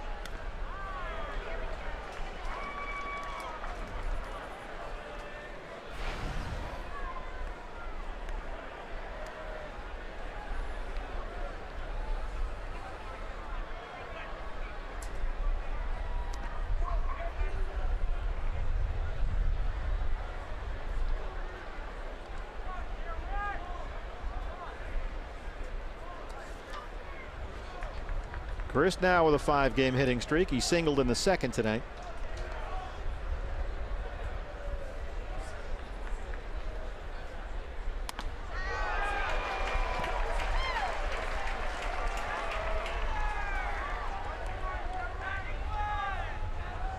Randall Delgado will jog down to the Diamondback bullpen. Sneaking up on that pitcher spot. Should we get down there, I'm sure he'll pull the trigger on a pinch hitter. CO waves at a pitch outside the strike zone. 2 down. His 3rd strikeout tonight. He got to knock his first time up. It's straightaway center field, but then has just been chasing that slider off the outside corner his next 3 at bats. 2 down for Jeff Mathis, who's 0 for 3. Chris Herman has come out of the Diamondback dugout. He's in the on-deck circle. He would hit for Bradley with Delgado warming up in the bullpen.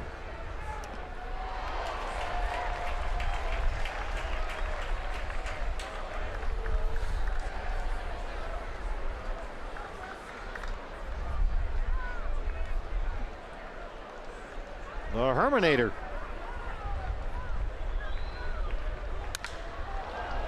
A little loop right to Joe Panik, and that ends the inning. But the Diamondbacks get 1. And we go to the bottom of the 8th. They trail at 6-2.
6-2. Fans, MLB.TV Premium is back and better than ever. You can watch every out-of-market regular season game live on over 400 supported devices. Plus, get a free subscription to At Bat Premium, the #1 app for live baseball. Blackout and other restrictions apply, the whole thing, so visit MLB.TV for details. Archie Bradley back out there to work the bottom of the 8th, and the leadoff man, Denard Span, will lead it off. Span doubled in the first, had an RBI single, and scored in the 5th. He's 2 for 4. D-backs have been out hit 9-8. They trail at 6-2. Tell you one thing that's hurt the Diamondbacks tonight, Bob. Not a lot of them, but the walks. They had 3 unintentional walks. All 3 scored. Yep. 1 by Shelby Miller, 2 by Tom Wilhelmsen. A roller to second base for Drury. Yeah, the walks on this side of the ball and the inability to lay off sliders low and away by pretty much everybody in the lineup tonight. A lot of guys chasing bad pitches. Yeah, like you said earlier, it just seems like they're not picking up the ball real well tonight. Brandon Belt walked and scored in the 5th. He's 0 for 3.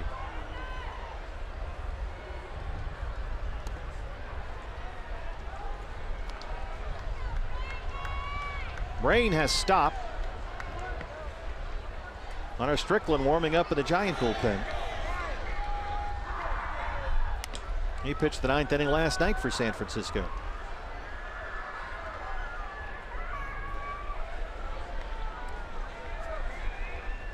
Strickland just back from paternity leave. He and his wife Shelley welcomed their new daughter Kinsey Ray over the weekend. And she already throws mid-90s. Wait, what? Just like Dad.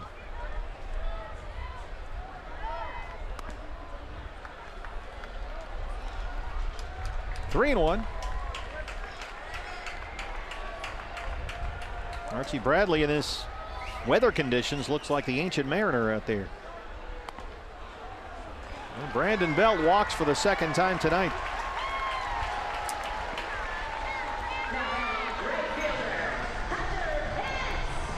Brings up Hunter Pence, an RBI single in the 5th, 1 for 4.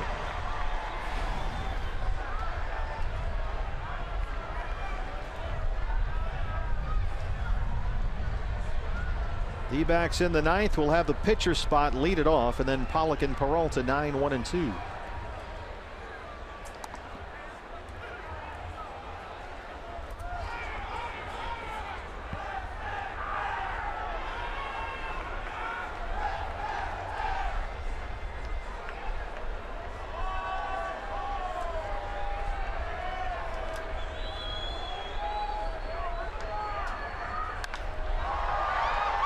Up among the Eagles and out of play.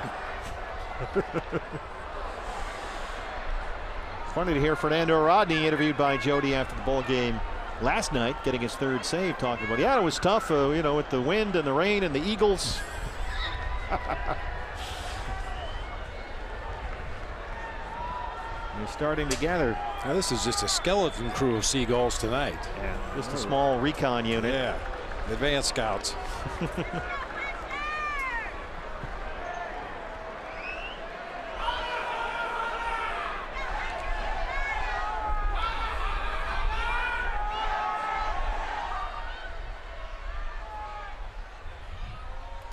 Well orchestrated Hunter Pence chant right in front of us here.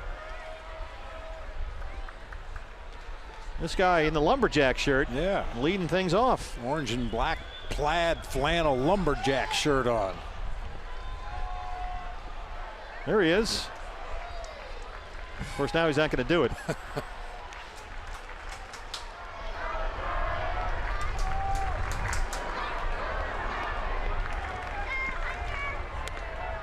Called strike 3. Oh, yeah.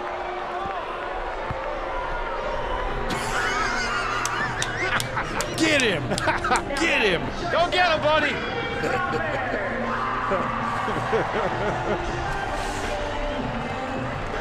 It's good to see a fan with an emotional involvement in the game. Yeah. You know, it's bottom of the 8th inning. It's cold. It's wet out here. But he's got that lumberjack shirt keeping him warm. Brandon Crawford walked and scored his last time up. He's 0 for 3.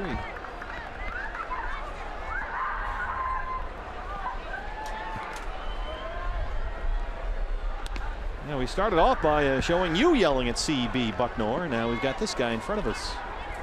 He's still on his feet, by the way. CB?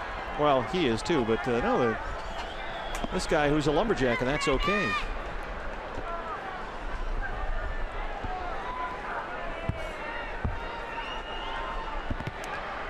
Ooh, a little extra giddy up on that one in 96. That four-seamer really took off. Well, you can see why Archie in this role. You hear some talk about a potential closer down the line.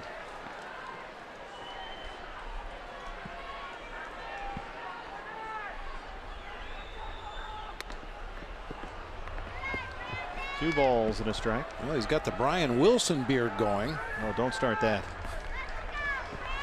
Brian Wilson would come out with those neon shoes. His whole routine.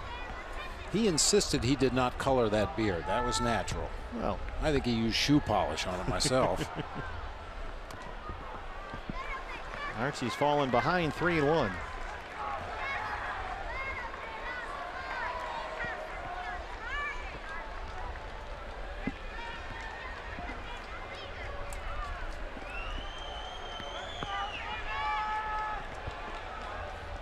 Connor Gillespie on deck. That's out of play. Gonna get this third out here in the 8th inning. Diamondbacks have a pinch hitter for the pitcher spot, and in the top of the order coming up in the 9th inning. Got the right guys going to the plate.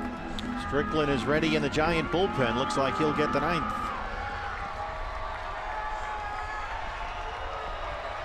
One on, 2 out. 3-2 to Brandon Crawford. There goes Bell from first, and Crawford fouls that one back.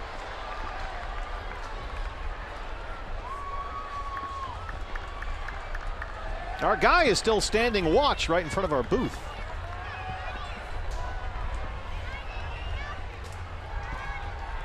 He's like a college basketball coach on the sideline.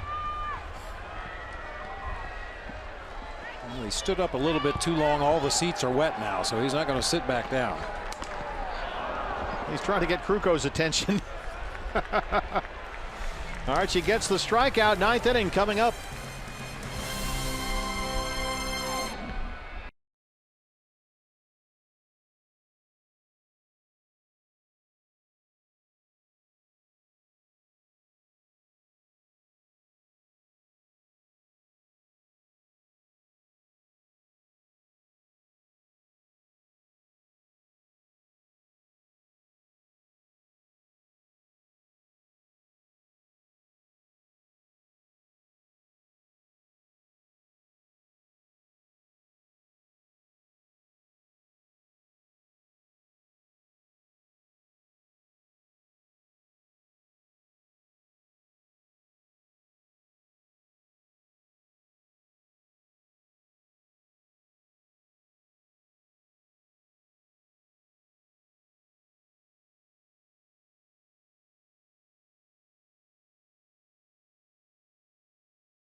They've had their chances tonight, but 1 for 9 with runners in scoring position. Yeah, really. Just couldn't come up with that big knock when they had traffic on the bases. A lot of it was good pitching by the Giants, but even more so just chasing a lot of bad pitches tonight for Diamondbacks hitters. Yeah, D-backs stranded 2 in the 1st and 2 more in the 6th. In fact, the 6th inning, Lamb doubled, Tomas walked to lead off the inning, and then 3 strikeouts against Corey Guerin.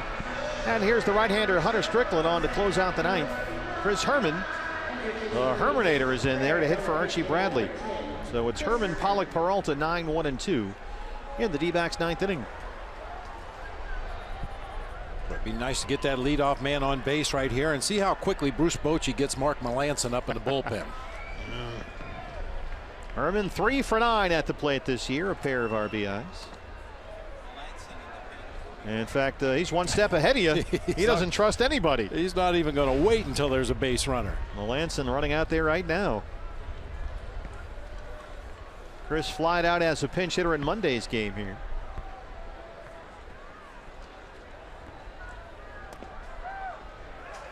One and one. Strickland, there's Melanson. Strickland closed out the ninth inning last night through 12 pitches. Struck out Goldie and Tomas to win the ball game.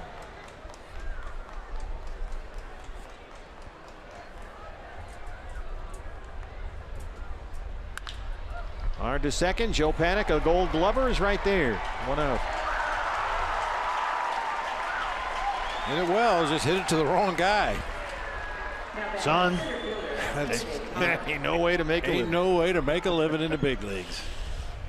Here's AJ, who tripled to lead off the ball game. Came home the next batter, a Peralta sac fly RBI, made it 1-0. But then the Giants ended up with 3 in the 5th and 3 more in the 7th. D-backs got 1 back in the 8th inning. A single by Lamb, an RBI by Brandon Drury.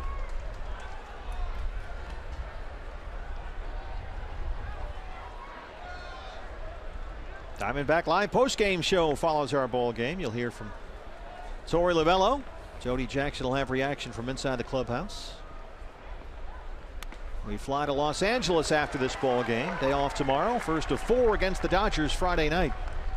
In LA, Zach Greinke and Clayton Kershaw. That's a Friday through Monday 4-gamer. And then we finish up this trip with 3 in San Diego.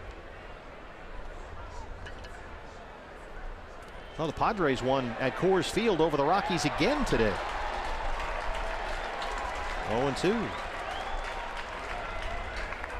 Now that Friday through Monday series, that's one of the toughest adjustments for a big league ball player. They call it a wraparound series because you stay on Sunday night in the city, play another game on Monday before going on, in this case, to San Diego. And that is way out of character, something guys just aren't used to. You forget what day it is. Yeah. It screws everything up in your head.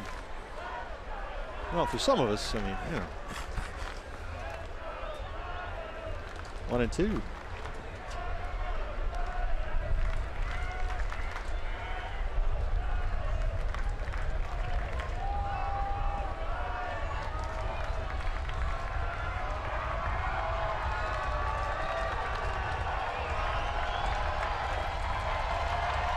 The Eagles circling the garlic fries behind left field.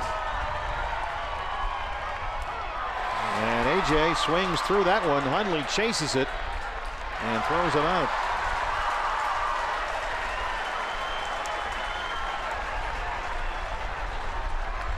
Two down for Peralta. David has singles in his last 2 at-bats. Also an RBI on that sac fly in the first. You know, Bert, I talk a lot about the advanced scouts that are at the ball game every night, charting every pitch, every play, everything that happens out there on the field.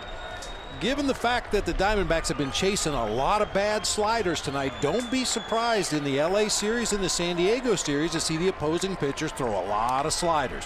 Yeah, they'll face Kenta Maeda on Saturday, so that's not a good combination. As Hunter Strickland closes out a 6-2 Giants win. Well, all in all, even though they dropped 2 of 3 here, I think if you said to somebody, hey, after 10 games, the D-backs will be 7-3, you'd say, where do I sign? Sign me up, absolutely. Yeah, this was a little bit of a stinker here. Started out well. A.J. Pollock with the leadoff triple, scored on the sac fly. You thought it was going to be one of those offensive nights against Matt Cain. But to his credit, the horse settled in and pitched a really good ball game for Bruce Bochy tonight. He sure did. So the Diamondbacks dropped this one 6-2. We'll head to Los Angeles for a 4-gamer starting Friday at Dodger Stadium. Managed to get this one in But it didn't go the D-backs' way, even though they led 1-0. Giants come up with 3 in the 5th and 3 in the 7th, and they close it out 6-2 the final score. More from San Francisco. You'll hear from Jody Jackson coming up next. Diamondback Live postgame show presented by CenturyLink is coming up. D-backs drop this one 6-2. More from AT&T Park after this.